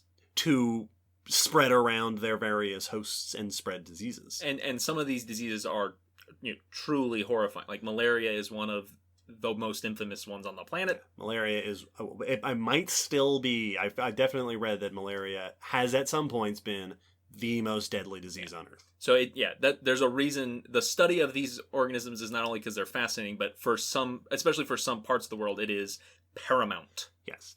This is the reason why mosquitoes have often been cited as the most dangerous animal on the planet. Because they serve as a vector. They're not really doing anything directly, but they are carrying these awful diseases. Yes. Now, I do want to take a little note, just a moment here, to address the follow-up question that often comes. Yep. Which is, why don't we just get rid of all the blood-sucking animals? Because, buh. And it's important to note again, most bloodsuckers are not dangerous to people. No. But also, blood-sucking animals tend to be really important components of their ecosystems. Yeah, like foundational for a lot of them. Yes. Not only are they part of the world's biodiversity, and thus just as worthy of our study and interest as anything else, but yeah, mosquitoes and leeches and lampreys are food for lots of other animals. Yeah. Like, leeches are often food for the kinds of animals that they prey upon. Mm-hmm. Mosquitoes are an essential food source for bats. Yep. So there's all sorts of ecological importance that a lot of these blood-sucking animals serve. I know that many mosquitoes also are important pollinators. Yes. For the males, and when the females aren't drinking blood, they're going from plant to plant, which means they very likely could be transporting pollen. Yes. Which is a really interesting note to build upon what you pointed out earlier, is that mosquitoes are a great example of animals that are only occasionally doing the blood drinking thing.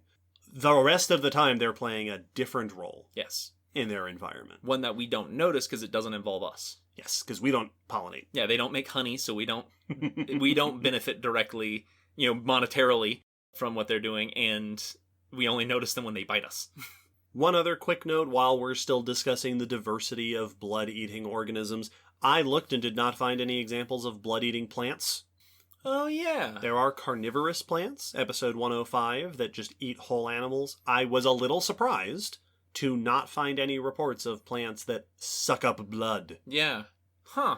Now, maybe I missed it. If anyone out there knows about blood-eating plants, besides Audrey 2, yep, or the things we created during Spooky. Yeah, or the vampire vines, or the funeral flower. And there's also the story, the something orchid. Oh yeah, that was one of the first novels. Yeah, like there's a whole bunch of stories of blood drinking plants, but apparently not. This is an animal thing. Weird. Now, with all of this discussion of the diversity of blood eaters and the impacts of blood eaters, we are now ready, I think, to get into discussions about evolutionary trends in sanguivory, starting with the answer to the question, what does it take to feed on blood? Yeah. Because, as it turns out, it's not easy to be a sanguivore. Well, like when we were mentioning gut flora, to be able to eat different things takes some major adaptations. Mm-hmm. If you want to eat plants, you need to be able to break down plants. If you want to eat meat, you need to digest it before it rots in your belly. Yeah. Blood is a whole nother category. Major shift. Of food. So after this short break, we're going to start out by talking about the pros and cons of a diet of blood. Oh, I hear immortality is one of the biggest ones. That's one of the best ones. Yeah. Just you wait.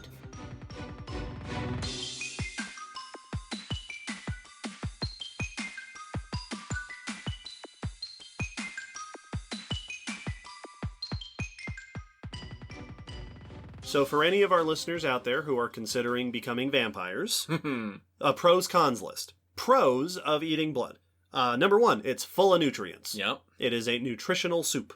It's nature's protein shake. Number 2, it's liquid and thus easy to digest. No chewing. You don't have to worry about chewing. You don't have to worry about breaking down, cell walls and, well, not very many cell walls.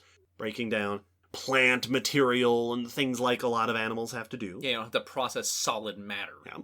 Also, easy to come by. It's everywhere. It's a secret formula, but it's not hard to come by. It's all over the place and constantly renewed. That is true. If you are a parasite who drinks blood, you land on a big animal, you take a little bit, it'll be replenished tomorrow. These walking fuel pumps just keep making more blood. Man, Sanguivores hit on renewable resources way before we did. That's right. Now, before you go out searching for Brad Pitt and Taika Waititi and whoever. I was going to say, getting your cape ready. Right. Hold on, there are some downsides. You should be aware. Before your child gets into vampirism, make sure they know. Cons of blood eating. Blood is low in a lot of important stuff. Mm-hmm. Low in vitamins, low in carbohydrates, low in fats, which is part of the reason why certain blood eaters need to really stay on the diet. Vampire bats notoriously have to eat half their body weight every night. Yeah.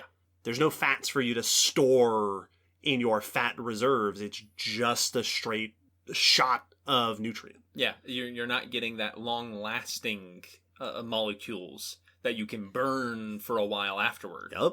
And there are certain things you're just straight up not getting, like certain vitamins, like a lot of carbohydrates. Blood is also full of stuff you don't actually want. Mm-hmm. Most evidently water. Like we mentioned before, blood is mostly water, which means that that's a lot of excess that you're getting that you can't really use. There's a reason that when humans eat blood, we typically cook it down.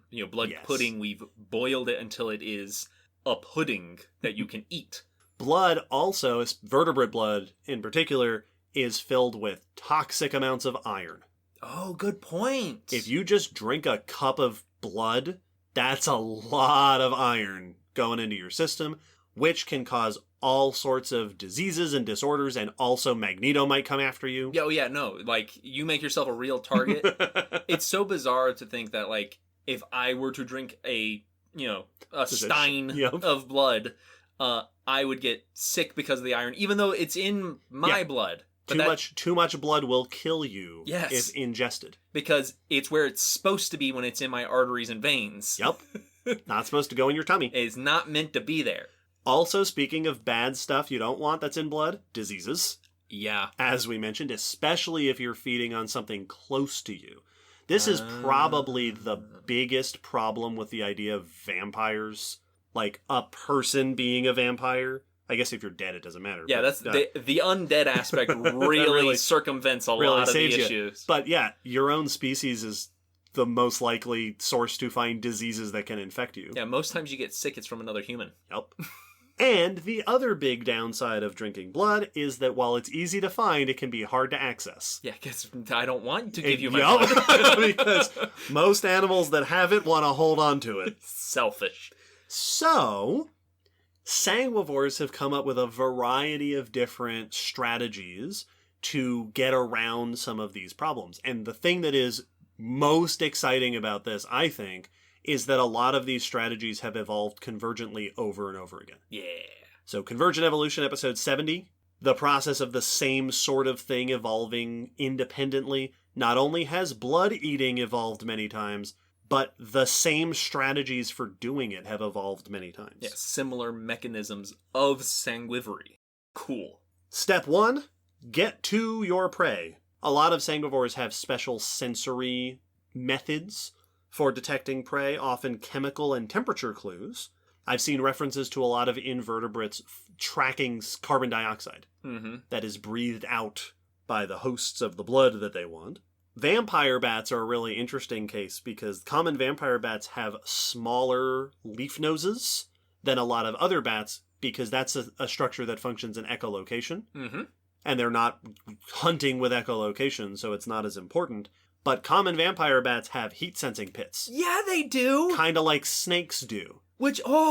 So they can detect not only the body heat of a prey animal if you're hunting in the dark, which is a great way to not get noticed, but also you can detect where the blood vessels are under the skin. Yeah, where they're close to the surface and full of warm blood. By the warmth of the blood, which is super cool. Vampire bats are so awesome. I love them. They are very likely my favorite bat. Oh, they're so good. Very, very cool.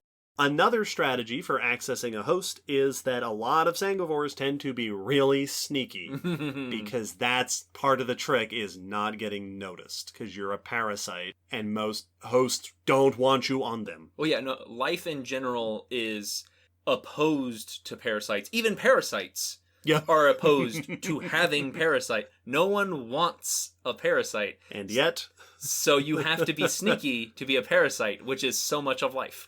Most parasites tend to be very small, as we mentioned. They tend to be quiet and kind of creeping around. A lot of blood drinkers are known to hang out in places that are frequented by their hosts. Yeah. So they'll hang out in nests and shelters and burrows and homes. You mentioned leeches hanging out on the edge of leaves. Ticks will also do that. Yeah, they'll wave their little arms around. They gather at the tip of grass blades and sticks and leaves and just wait for something to brush against it. That's how you pick up ticks when you're walking through the forest. Yeah, like when you go play in a field or walk through a field, that's why people will be like, all right, check yourself for ticks. Yep. Because you very likely picked up one or two as hitchhikers that were just waiting in ambush at the tips of grass blades. Yep. Because ticks can't jump. No. Fleas can jump, mosquitoes can fly, ticks have to just hold on. But I've got 8 little legs and they're all hooks. So they just have to wait for you to get close enough for them to grab you. Vampire bats are very sneaky. You see them like creeping and crawling around. Mosquitoes, I'm always amazed by how gentle a mosquito is. Yes. Because I've had them land on me. I have been a victim. And yeah, you don't even feel it most of the time. They are very delicate little animals. One particular example that I'm going to share some specifics because it's really cool. White-winged vampire bats feed on birds. And the way that they'll often do this is they'll find a bird roosting in a tree on a branch. the bat will crawl on the underside of the branch and nip at the toes of the bird as it's clutching the branch. They just pick at the hangnails. Yeah, at the hallux, the backward pointing toe oftentimes. Oh, nice. So they will crawl underneath the branch because they're bats. Yep. And get it without being noticed. Oh, man. See, people writing vampire fiction, up your game and start including white-winged vampire bat stuff into your lore. You want an even better one? So Yep. White-winged vampire bats in the wild will feed on birds, but they will also feed on domestic birds, like chickens and stuff. I read about reports of white-winged vampire bats doing the following. So hens, domestic hens, have a patch of skin on their body that's called a brood patch, where chicks, when they have chicks, the chicks will snuggle up against the brood patch for warmth, because it's a little there's no feathers in the way. White-winged vampire bats have been observed crawling up to the hens and snuggling up to the brood patch, which triggers a maternal response. So the hen just kind of settles in because it feels like there's a chick nestled up against it, and the bats will feed on the brood patch. Oh. They will mimic the chicks to gain access to the blood-filled hen. Man, come on, people. Let's make vampires scary again. I also read one report of these bats crawling onto the backs of hens to eat at the back of their head or their neck. And the feeling of the bat up there triggers a response in hens to being mounted during mating. That they just sit and wait patiently for the mating to be over. And while they do that, the bats just eat blood from their heads. Oh, see, now that's like the classic, I hypnotize you, right? And make you think I'm your lover. And, white-winged vampire bats. So cool. Oh. So cool. And, of course, sort of the once you have finally gotten up to your host, following in the note of being sneaky, many vampires, many blood eaters, have painless bites. Yes. Very delicate. The vampire bats have very sharp, thin teeth. Mosquitoes have their little pokers. Yeah, I've heard that vampire bat teeth are painless because they're so sharp. The incision is perfect. Yeah. There's no tearing, there's no pressure. It just sink, sink. It's the anime thing of the cut that you don't notice until it slides. It's just so sharp. And this is helped by saliva. Mm-hmm. Which brings us to the next part. Strategies once you're actually drinking the blood.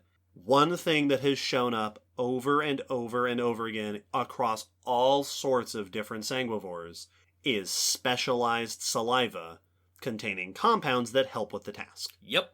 Including anesthetic. Compounds that dull the pain, that numb the area, just like when you go to the dentist and they numb your mouth for something. That happened to me today. Anesthetic saliva has been seen in insects, leeches, snails, vampire bats. This has shown up over and over again. Because even if your bite is painless, sitting there and feeding for a length, that's hard to not at least make it noticeable. Yes. So if my spit also numbs you after that painless bite, then you're even less likely to notice as I lap up your lifeblood. In some blood-sucking insects, it's also been noted that saliva is unusually low on digestive enzymes. Oh.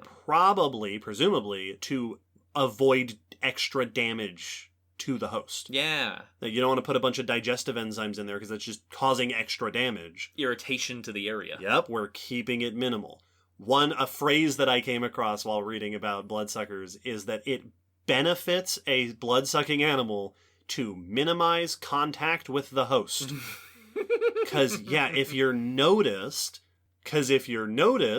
there are a few things that can happen. One is that your host just leaves. The other is that you get kicked or stepped on or swatted or something. Because you are small. So if you can avoid being noticed without drawing extra attention to yourself, that is best. Probably the most famous feature of saliva in blood-sucking animals are anticoagulating compounds. Yeah. Coagulation is when blood solidifies. Yes. Clots. This is what keeps you from bleeding out when you get a cut. Yes, if you get a cut, your blood clots to stop the blood from flowing. Anticoagulants interfere with that process. This is important for keeping the blood flowing, right? You don't want it to clot up because now you can't get any more blood. Now you have to make another hole. Yep. But, and I had never thought about this, also important for keeping the blood flowing inside your body. Yeah, because if it clots in your belly, Yeah. then you could be in trouble. Or in your mouth parts. Yeah. Like if you're a mosquito and you've got a straw, you don't want it clotting and clogging the straw, because then you're done. Yeah. Now your mouth is full. Well, yeah, you're suffocating. You're drowning on it. So stopping blood clotting is beneficial for getting it and digesting it. Incidentally, blood clotting is a complex process that involves many different chemical reactions, which means there are many different ways to interfere with it. Yeah. So all sorts of different sanguivores have come up with all sorts of different strategies. Some have anti-platelet compounds that interfere with platelets, which are the little cell fragments that help with clotting. Some have compounds that break down the proteins that are important for clotting. Others have vasodilators that cause the blood vessels to expand, because when your blood is trying to clot, it will also usually, your body will constrict the blood vessels. To make it easier to clot. Make it easier, make it tighter. Yes, exactly. So a lot of bloodsuckers will have vasodilators, which keeps the blood flowing. So even if it's trying to clot, you're moving the walls apart. Yep. So the space is getting wider. Interestingly enough, not only do like bats and insects and snails have different compounds for doing this, even closely related species, like different species of mosquitoes, will have different strategies in their chemical compounds. Fascinating. And then, of course, probably the most famous anticoagulants among these blood-sucking animals is a compound called hirudin from leeches. Yep. Which is especially potent. Very good, and in fact, that's one of the ones that we humans synthesize for medical use. Anticoagulants and anesthetics we will base on what we find in the saliva of blood-eating animals. Yeah, because blood clots in the wrong spot inside your body, not at an opening, yes, can be very, very dangerous. Yeah, some of these are used to help treat or prevent strokes. Yep. As well as other uses. There are other compounds as well. Some animals, so I saw this cited for certain ticks and mosquitoes, and I think also the snails, will have vasoconstrictors to constrict the blood vessels when they want to increase the blood pressure. So this is, what is it, Bernoulli's principle, where you reduce the area of your tube and it causes the fluid to flow faster. Yeah, because... like when you put your thumb over the end of a hose and it shoots the water out. Because if you're moving a certain amount of fluid through an opening and you decrease the size of that opening, but you don't decrease the amount of fluid moving, it has to move through at a greater pressure. Yes. To get it through at the same pace you were moving it. So vasoconstriction can help increase the blood pressure, which just means more blood quickly coming to you. Yeah. There are compounds, this was one I saw for the vampire snails, that break down tissues. So this is a case where they are trying to break down tissues to do damage to get more blood. And compounds like hyaluronidase, which help the saliva spread.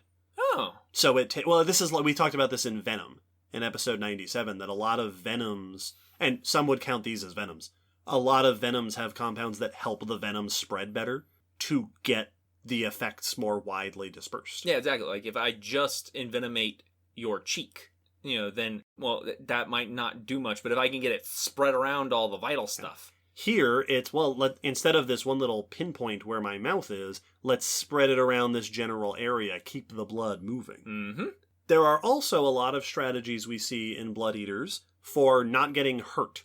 Yeah. So not only being stealthy, but particular behavioral things and physiological things to avoid getting attacked by your host. One study of tsetse flies found that they went after adult cows more often than calves, likely because calves are more likely to thrash about or swing their tails or their ears or stuff. Adults are more blasé about it. Yeah. Go after the ones who are less likely to care. Yes, exactly. A lot of permanent feeders, like fleas and ticks, tend to have flat bodies, often no wings and short antennae, which help them not get groomed off or get damaged by the hair and feathers surrounding them. Well, this is why you need that specialized flea comb.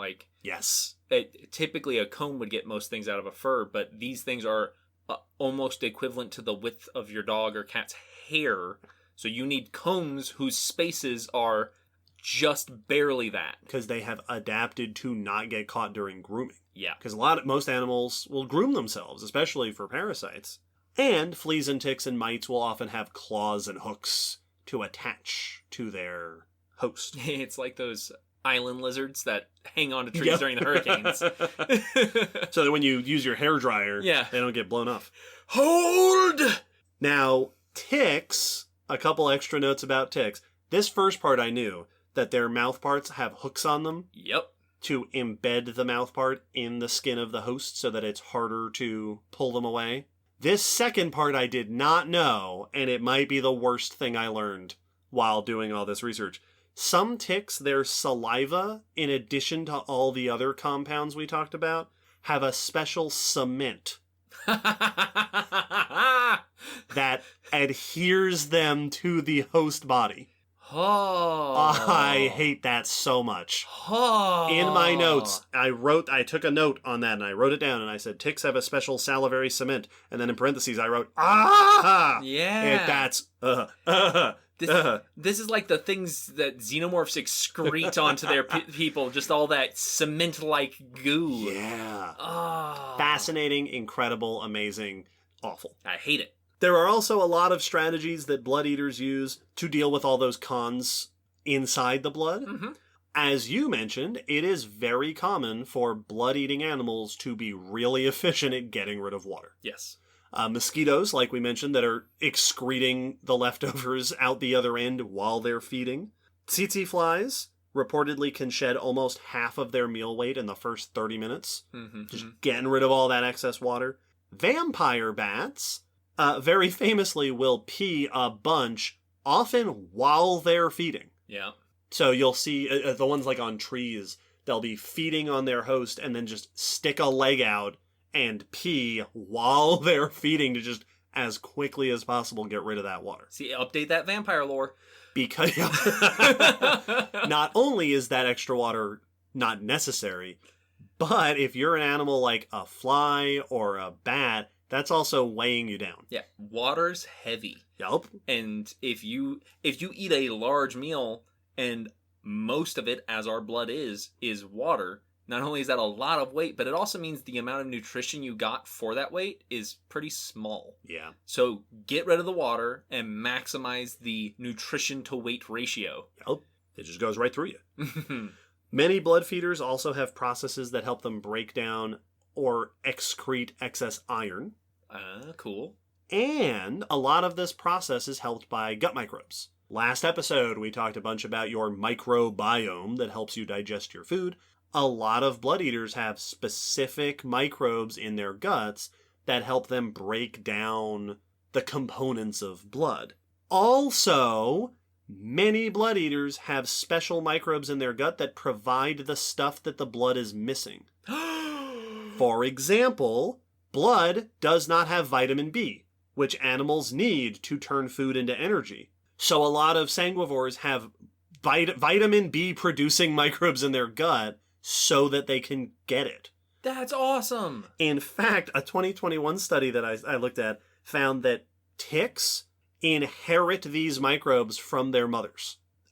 That these microbes are passed down just like we pass down certain microbes to our babies when they are born from, parents of humans and other mammals. That's so cool. Yeah. Also, blood eaters tend to have very strong immune systems and gut microbes that help fend off pathogens to ward against all those diseases that they've got coming in from the blood that they're drinking. It's so fantastic what a surprisingly complicated meal blood is. Right? Well, like you said, it's specialized. Mm-hmm. Like changing from meat to plants, you just have to change a bunch of stuff about the way your body deals with your food. Yeah, these categories of diet are A, B, and C. You can't just transition willy-nilly because the properties of each is fundamentally different from the other. And if you're going to dedicate your entire feeding strategy to blood, you got to take some precautions. Yeah. Well, I mean, and it's the same thing we see in like hyper carnivores. are also very specialized. Their digestive system is fundamentally different because you're missing stuff if you only ever eat meat. Yep. Well, it's similar to what we see in teeth. Mm-hmm. Teeth become very specialized, especially in mammals and some dinosaurs, for their diet. Absolutely. Also, and just this entire episode is just me rewriting my personal vampire canon. I want vampires to deal with the excess iron by strengthening their teeth and nails. Oh, like shrews and scorpions? So that they have the hard claws and hard-tipped teeth. I love it. Yeah, there we go. So, if you, back to how we started this section, if you're thinking about becoming a vampire and drinking lots of blood but not becoming undead, all you need to do is have some specialized gut microbes and pee a whole lot. Yep. And be really sneaky. And maybe get some salivary... All you have to do is either go steal anticoagulants and anesthetics from the hospital and, like, swish them around in your mouth before you bite.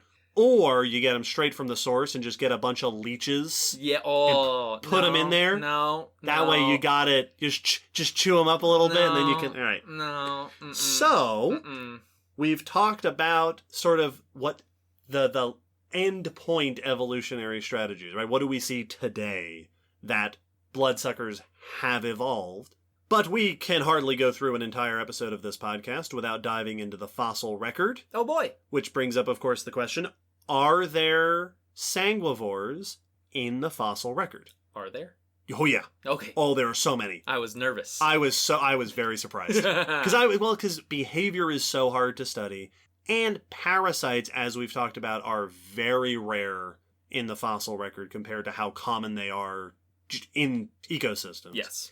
And they tend to be small and delicate, so my assumption was, yeah, we probably don't get a lot of evidence of blood feeding.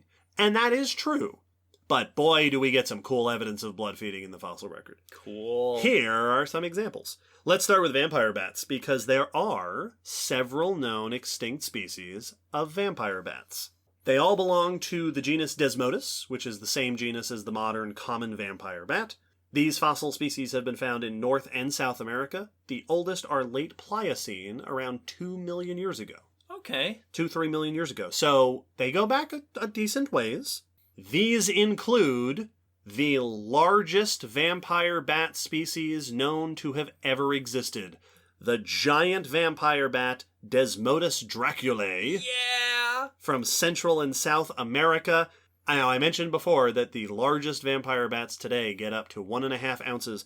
Desmodus draculae clocks in at an estimated colossal 2 ounces. Oh, man. Can you imagine? I mean, that is like 50% more. Oh, yeah. Like, that's basic. That's twice as big as the ones we have now. 30%. Technically, what I read is that the modern ones come in at just under 1.5, and Draculae comes in at just over 2. So it's like a 50% increase. So, okay, 50%. 60 grams. A wingspan estimated at 50 centimeters or 20 inches, which is actually pretty substantial. Yeah, no, that is, like, when I've seen pictures of today flying and hopping around, like, it's a pretty tiny bat. That's a tiny bat. It's itty bitty and it's cute, and they have little wingspans. But, like, that bat, I'd notice that bat. That's a half-meter wingspan. If that flew through the air, I'd be like, woo, that's a bat. It has been suggested that these particularly large vampire bats were dining on larger prey. Yeah. To get more blood. And indeed, they are often found in association with large animals like horses and, famously, ground sloths. Oh, right. We talked about this in a news several episodes ago of it was this species, Desmodus draculae, I believe, found in a giant ground sloth burrow. Yes, I forgot that's where it was found. Yep. And again, there's no direct evidence, but the implication being that perhaps they were feeding on mega mammals, which is a great way to get a little bit of extra blood. This is why we need to introduce vampire bats and elephants together more regularly. For those big... Well, we got to get them to whales. Yes. Just hang around here where the whales breach. Yeah, I want giant vampire bats. There are fossil lampreys. There are only a handful. We've talked about these on the podcast before. They're known from the Cretaceous, the Carboniferous, and the Devonian. The oldest one, reported in 2006, seems to be parasitic already in the Devonian. There are fossil leeches, which is very surprising given how soft and squishy leeches are. Uh-huh. Will's also making an uncomfortable face. I was like, how long is it, when do we have leeches from? Leeches are rare in the fossil record because they're soft and they're parasites.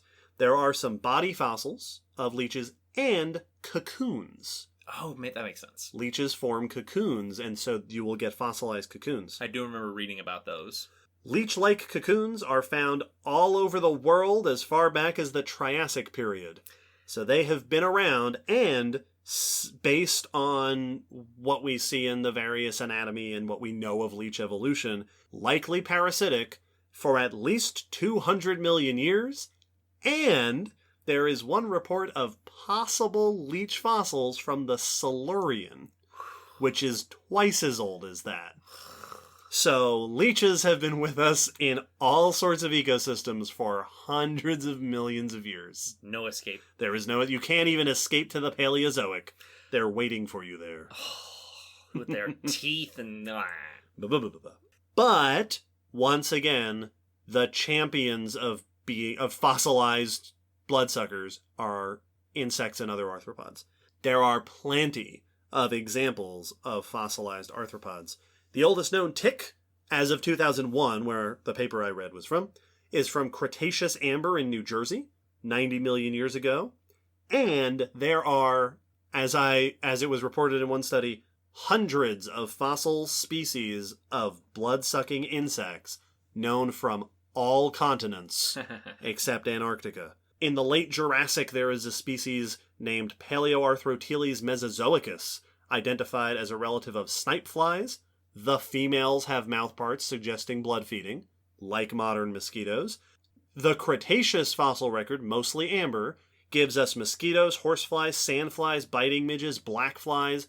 Dipterans had made it to blood feeding by the Cretaceous. Lice and lice eggs are known in amber back to the Eocene. There are flea-like insects from the Mesozoic that might be the ancestors of fleas. Cool. There has also been lots of discussion about what these blood-sucking animals were blood-sucking. Yeah. Because... Whose blood? Yep.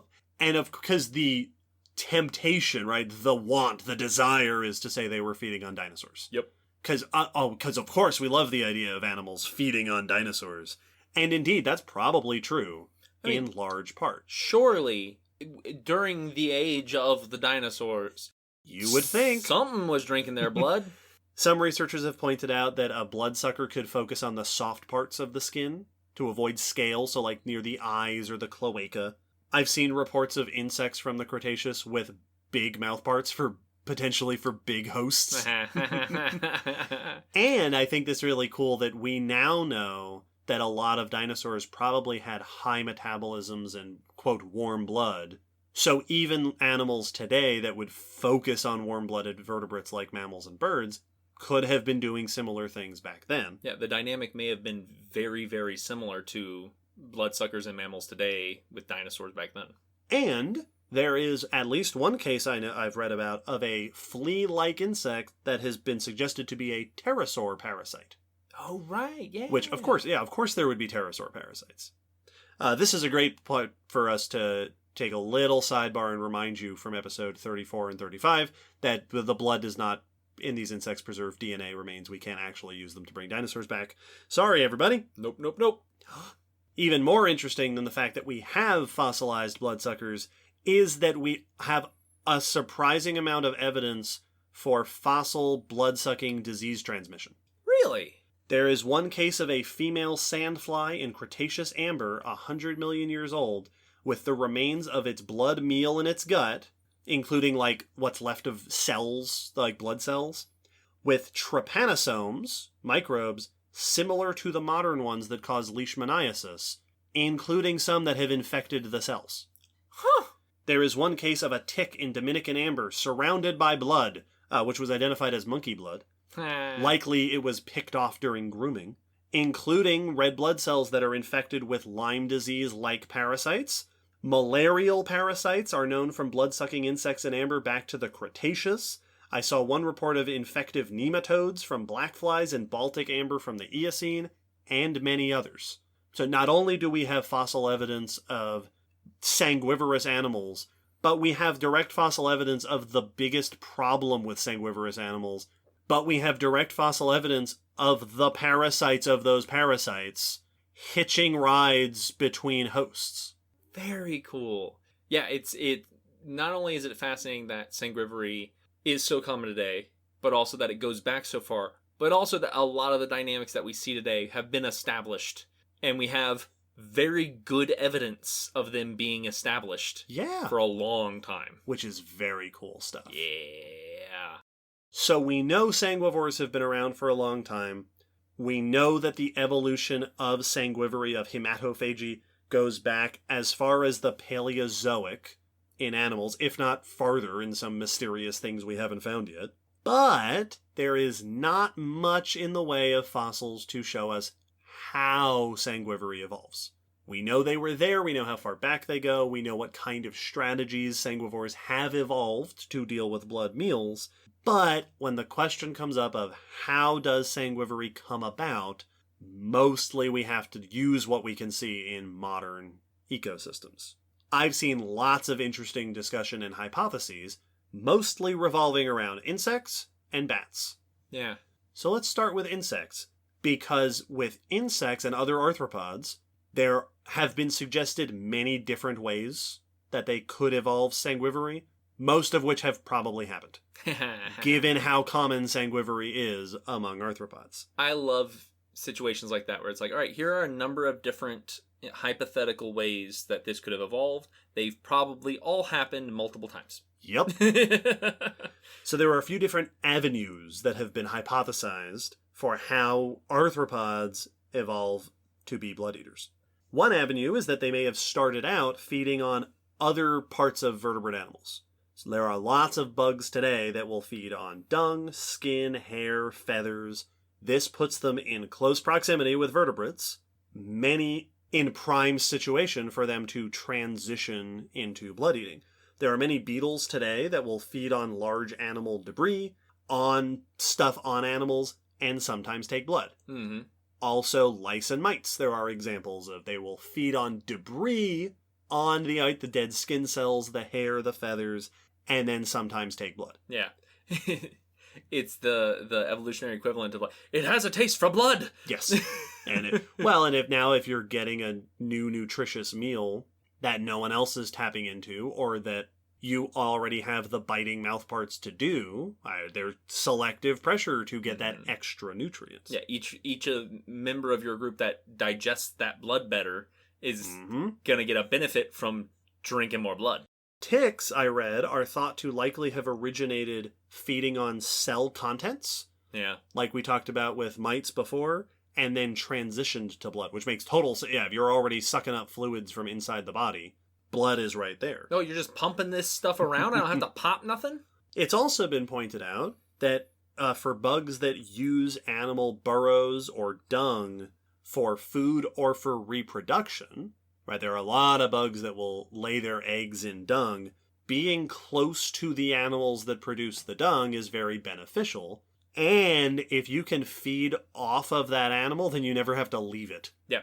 So it's been proposed that it could be that one selective pressure for blood feeding is that, if you need to be nearby this animal anyway, if you can just drink straight from this body, then you never have to leave until it's time to lay eggs. Yep.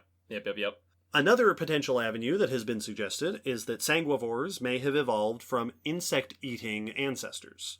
Insect-hunting bugs, there are lots of insects that hunt other insects, often have mouthparts for cutting and piercing. They often already have enzymes for digesting animal matter, and it's easy to conceptualize the transition from eating animals to then piercing and draining animals of their contents. Yes. I mean, there are animals spiders, episode 123, we talked about how they're basically piercing and draining as part of their feeding mechanism anyway. Yeah, like they are feeding in a very similar manner. They're just liquefying the insides, not just the already liquid parts. Yes.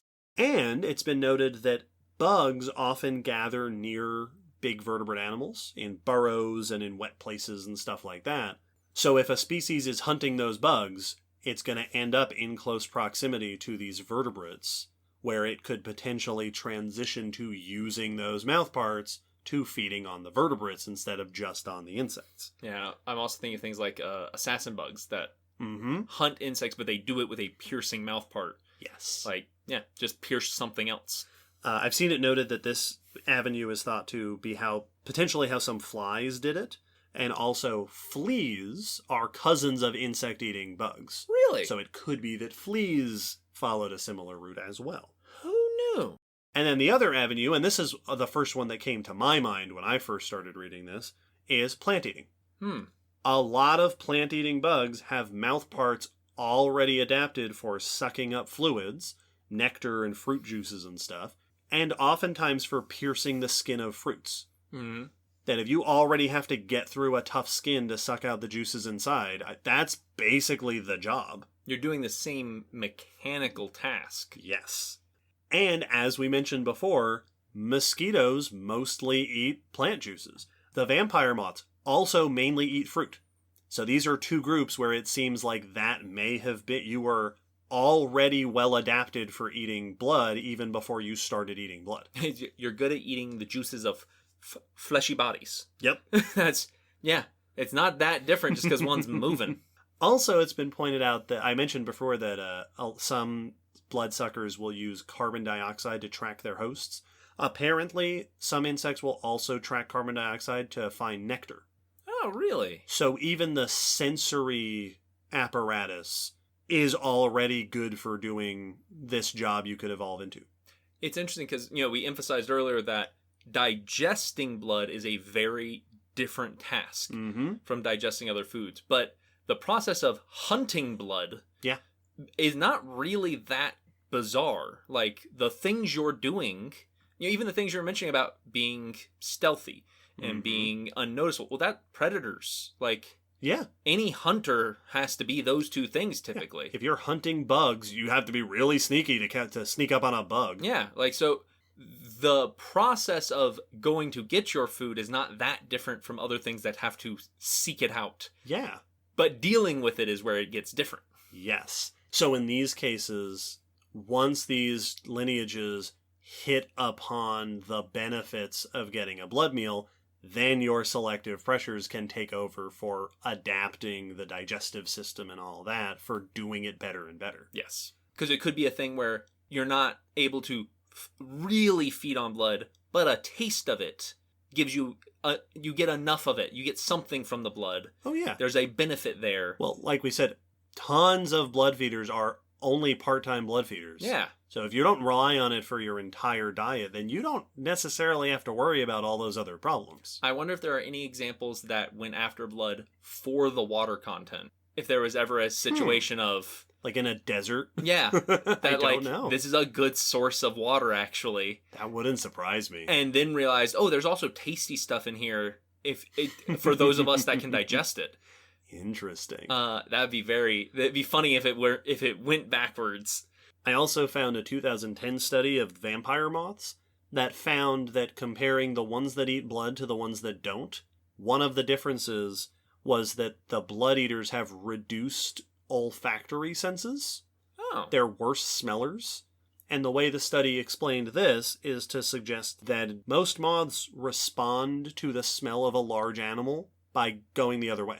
So reducing your smelling ability in some of these moths, for whatever reason, might have led to more interactions with large vertebrates.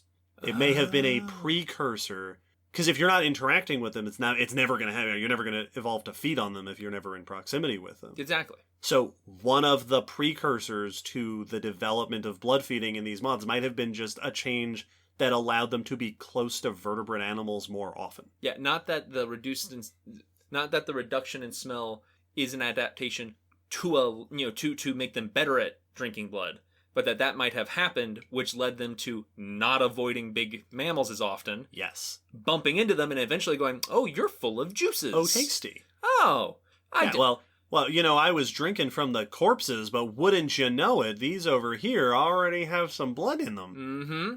That's a fascinating connection. Isn't that cool? Oh, neat. Now, in the case of arthropods, like I said, it's fun because there's many different possible avenues and they've probably all been taken. Bats are tricky because, as far as we can tell, there has only ever been one origination of vampirism in bats. All the vampire bats are closely related, seemingly descended from the same ancestors. This only happened once. I've seen lots of discussion trying to deduce how did vampirism in bats come about. Now, the short answer is we don't know. Bats, as we discussed in episode 59, do not have a good fossil record to give us these answers. It's so odd to have such mystery in bat evolution. So there have been many suggestions, basically all the same ones we just discussed. Fruit eating, many bats are fruit eaters. Insect eating near large vertebrates or even on them. Yeah. Thinking about the oxpeckers again, which are feeding on parasites on big animals and then occasionally getting some blood from the wounds and maybe adapting to being better at finding that extra nutrition. Certainly a way bats could have gone. Another suggestion is that they may have started as predators of small animals, right, hunting little animals in trees and stuff, and then transitioned to, quote, grazing on larger animals. Yeah, taking little bites every now and then to supplement the diet, and then that might lead to a habit of true blood feeding. But the big issue that a lot of researchers will bring up is that lots of bats are fruit eaters, and lots of bats are insect eaters, and there are a bunch that are carnivorous. If these are the avenues that bats might have taken, why did it only happen once? Yeah, why do each of the groups not have their own vampire? Yes. Was there something special about the ancestors of these bats that led to this evolution? I did find an article by Darren Naish on tetrapod zoology from several years ago where he suggested that the answer might be nectar eating. He points out that there are a bunch of bats around today that feed on nectar, but will also occasionally eat insects, which could potentially give you adaptations for eating fluids, nectar from plants, and the proximity to big animals that comes with hunting bugs in the same spaces. Oh, and sharp teeth. And the ability to digest animal matter. It could be that it was some bats that were doing a combo of things that led to the special circumstances to develop into vampire bats. It's always such an odd scenario when we come across a group like this, where, I mean, there's not like a ton of species of vampire bats, but the common vampire bat is common. Like it. Oh yeah, it widespread. Is very widespread. It is very numerous. So it is doing quite well, and they have a, not ridiculously lengthy history, but a couple million years and multiple fossil species. So they are a decently successful group, a prolific group. And whenever I see a situation like that where none of the other bat groups have done this, the question comes to mind of, is this just a very difficult thing to do evolutionarily? Like, a lot of things needed to line up, and you needed to happen to just have the right adaptations in place that would make you prone to do this or allow you to do it at all. But once you do it, it's great. Right. That if other bats could do it, they would also be successful at it. Right. But the prerequisites... Right, like flight. Yes. Right, flight in general. Episode 6. Hard to evolve, hard to achieve proper flight, but if you do it, you apparently become one of the most successful groups of animals on the planet. Yeah. And so I think I get that kind of feeling with vampire bats. Yeah. Now, all those are hypotheses. We don't actually know for sure how vampire bats came about. It is an open question. A couple other fun notes before we wrap up our discussion on the evolution of sanguivory. It has also been noted of returning from sanguivory to other forms of diets. Oh, yeah. This apparently has happened in leeches. It is hypothesized that leech ancestors were sanguivores, but that have since developed into some species of predators. And one apparently that grazes on the microbes that live on crayfish. Oh, really? Yeah, so that's a thing. So being sanguivorous, also you can revert evolutionarily. It has been seen to happen in leeches. I knew of the predatory leeches because there is an amazing video, horrifying yet amazing, of a leech hunting an earthworm. And yeah! It just slurps it up like a strand of spaghetti. And the video very casually describes it crushing it with its powerful esophagus. And just like Wow, it's so weird looking. I didn't realize that meant it was diverging from ancestral sanguivore. Apparently so. Fascinating. And one last thing that I just, this is a great finishing up our evolution discussion, bringing it to the modern times.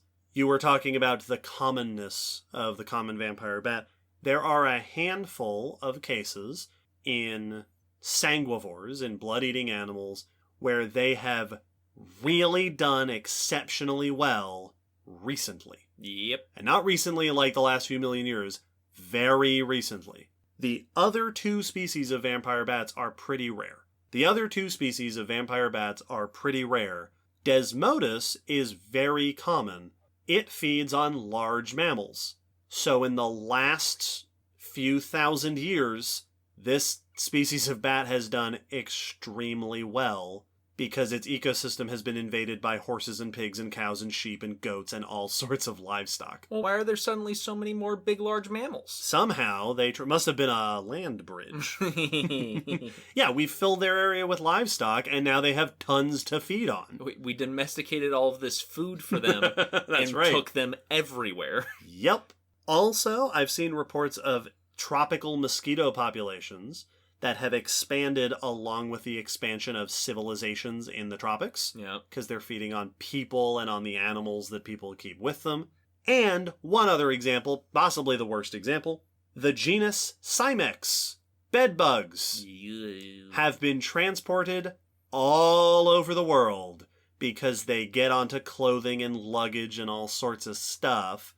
So as people hop onto boats and hop onto cars and hop onto planes and go to hotels and go to their friends' houses, we have inadvertently made bedbugs some of the most widespread and successful animals on the planet. Yeah, our international transport systems that we've set up are as much for us as they are for bedbugs. And if you're going by number of individuals, I bet they're more for the bedbugs. There was in one of the books that I read, there was an anecdotal discussion talking about this phenomenon where the interviewer was talking with the researcher, and the researcher was saying probably one of the number one transportation modes for bedbugs is taxis. Yeah. Because people traveling to the airport or whatever will get their luggage and their clothes and put stuff into the taxi.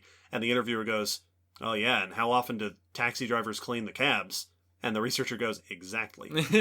Yep.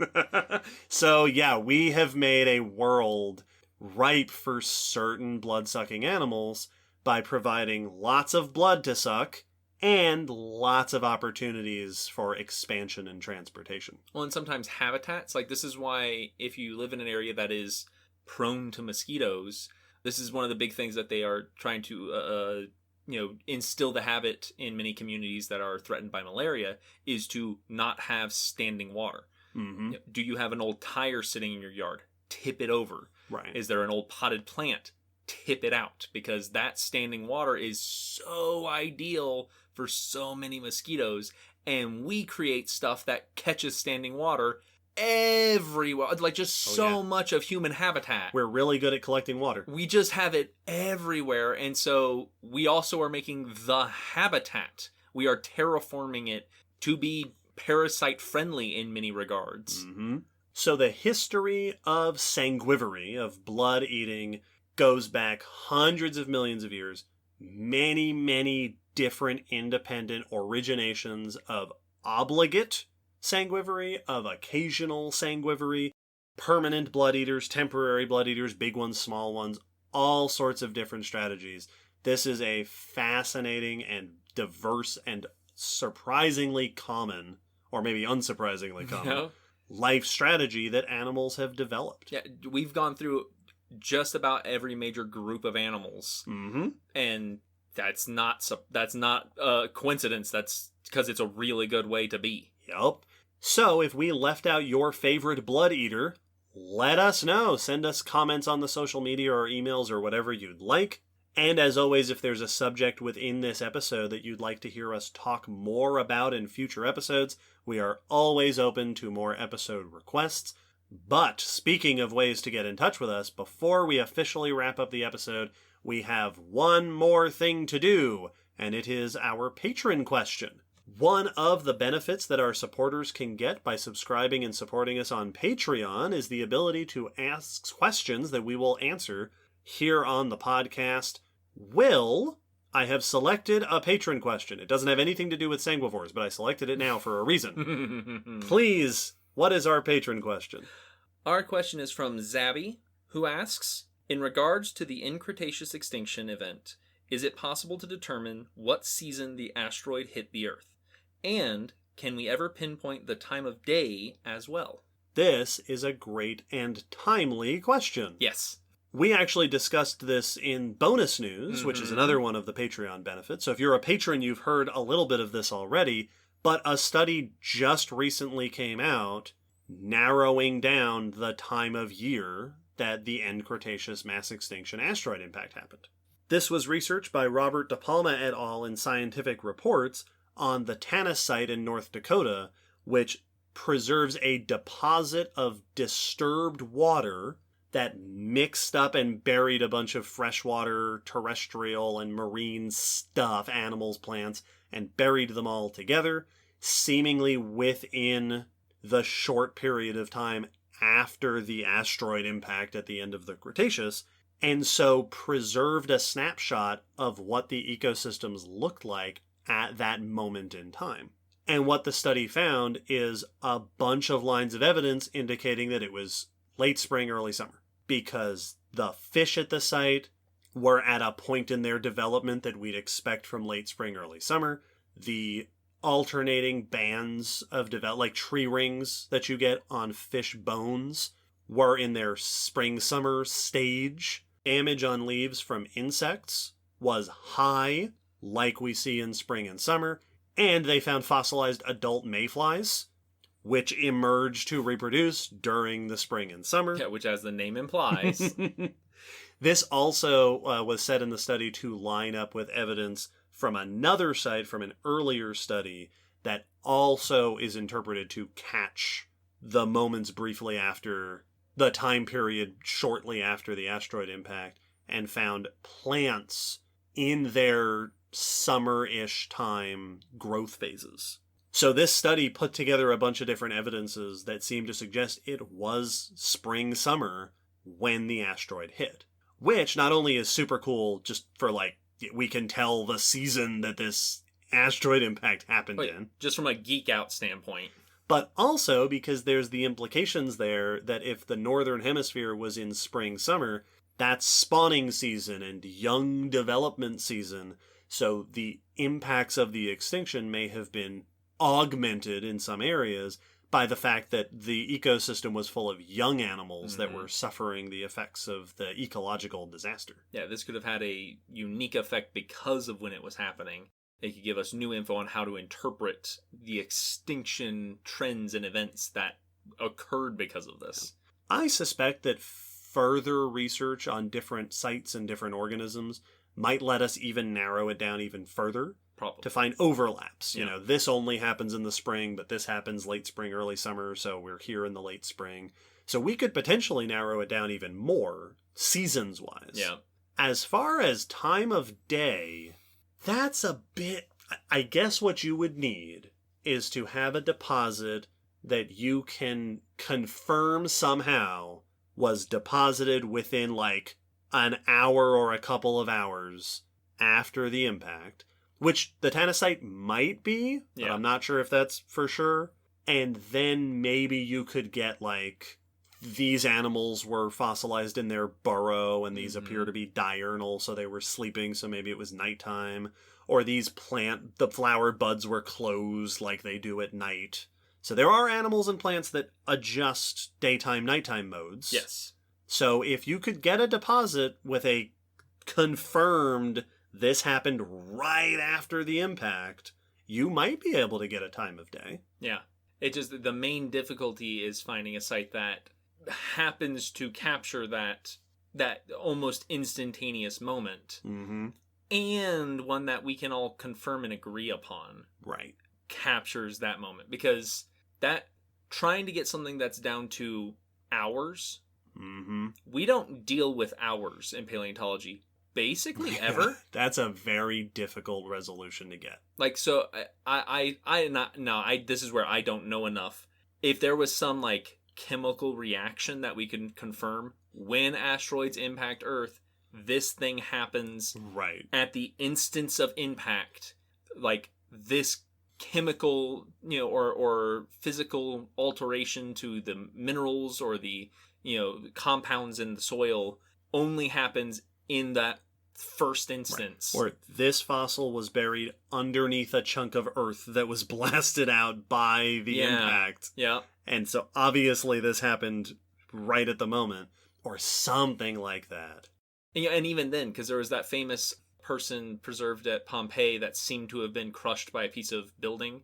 But then I heard that further evidence showed that may not have been what killed the person. Like, right. That may have happened afterwards. It may have the person may have died and then gotten hit. So like, even still, it's hard to be like, yeah, did this happen right now, or does it look like it happened right now? That's a big ask. So I hesitate to say, no, we'll never know that, because like you pointed out in bonus news, we used to say that about the season. I'm pretty sure when I first read this patron question, because this came in a little while ago, I vaguely recall reading it and going, nah, the answer, there's no way. Oh, no, we're not going to be able to know the season. No and no. Moving on. And yet, it's like you mentioned, we used to say the same thing about what color are dinosaurs. We won't know that. Well, if we could... Now, as far as detecting time of day, I imagine there'd be tons of evidences for plants and animals that are just activity levels, morning versus afternoon versus evening, or crepuscular things at twilights. That doesn't seem like the hard part. Yeah, no, there's definitely evidence, like physical evidence that you could find based on those things. I know that there are plants that close and open their stomata, the openings in their leaves, during different times of day. So if you could get a good, well-preserved plant that you could zoom in on, you might be able to find stuff like that. There are physical changes, not just behavioral, but physical changes that happen during the times of day. But there's probably also chemical changes that some biochemist could come up with that like react differently. Low vitamin A levels or something ridiculous in sunlight and out of sunlight. Yeah, like certainly. Yeah. But man, confirming that you have the right fossil site.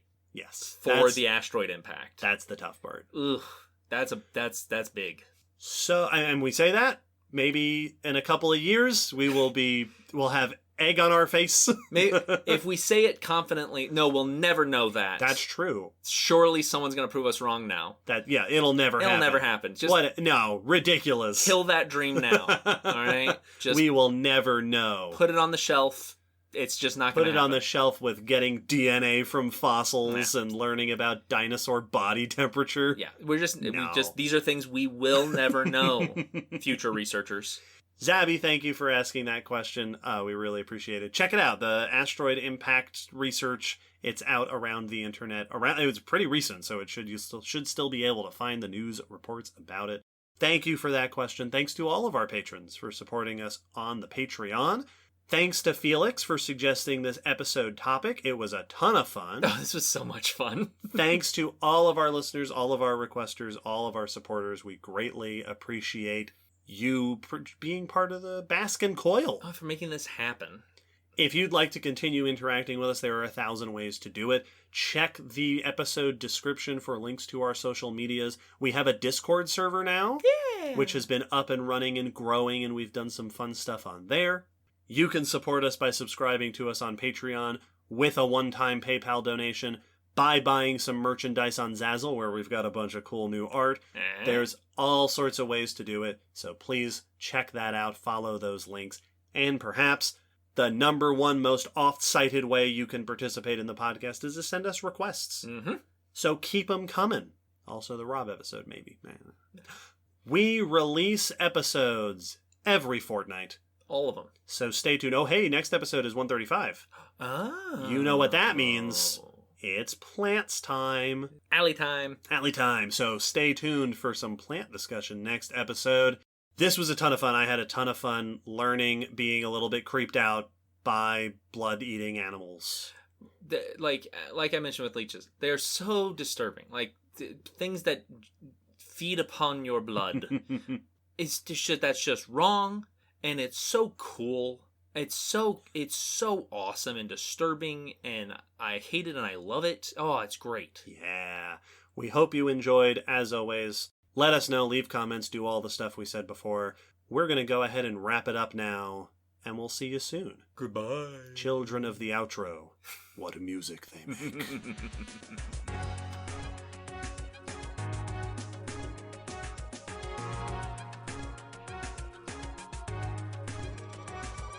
Thanks for listening to the Common Descent podcast. You can follow us on Facebook, Twitter, YouTube, and check our WordPress blog for pictures and links after each episode. Huge thanks to our patrons whose support helps keep this podcast running and who get access to bonus goodies on Patreon. The song you're hearing is called On the Origin of Species by Protodome, which we found at ocremix.org. Thanks again for listening. We hope you'll join us next time.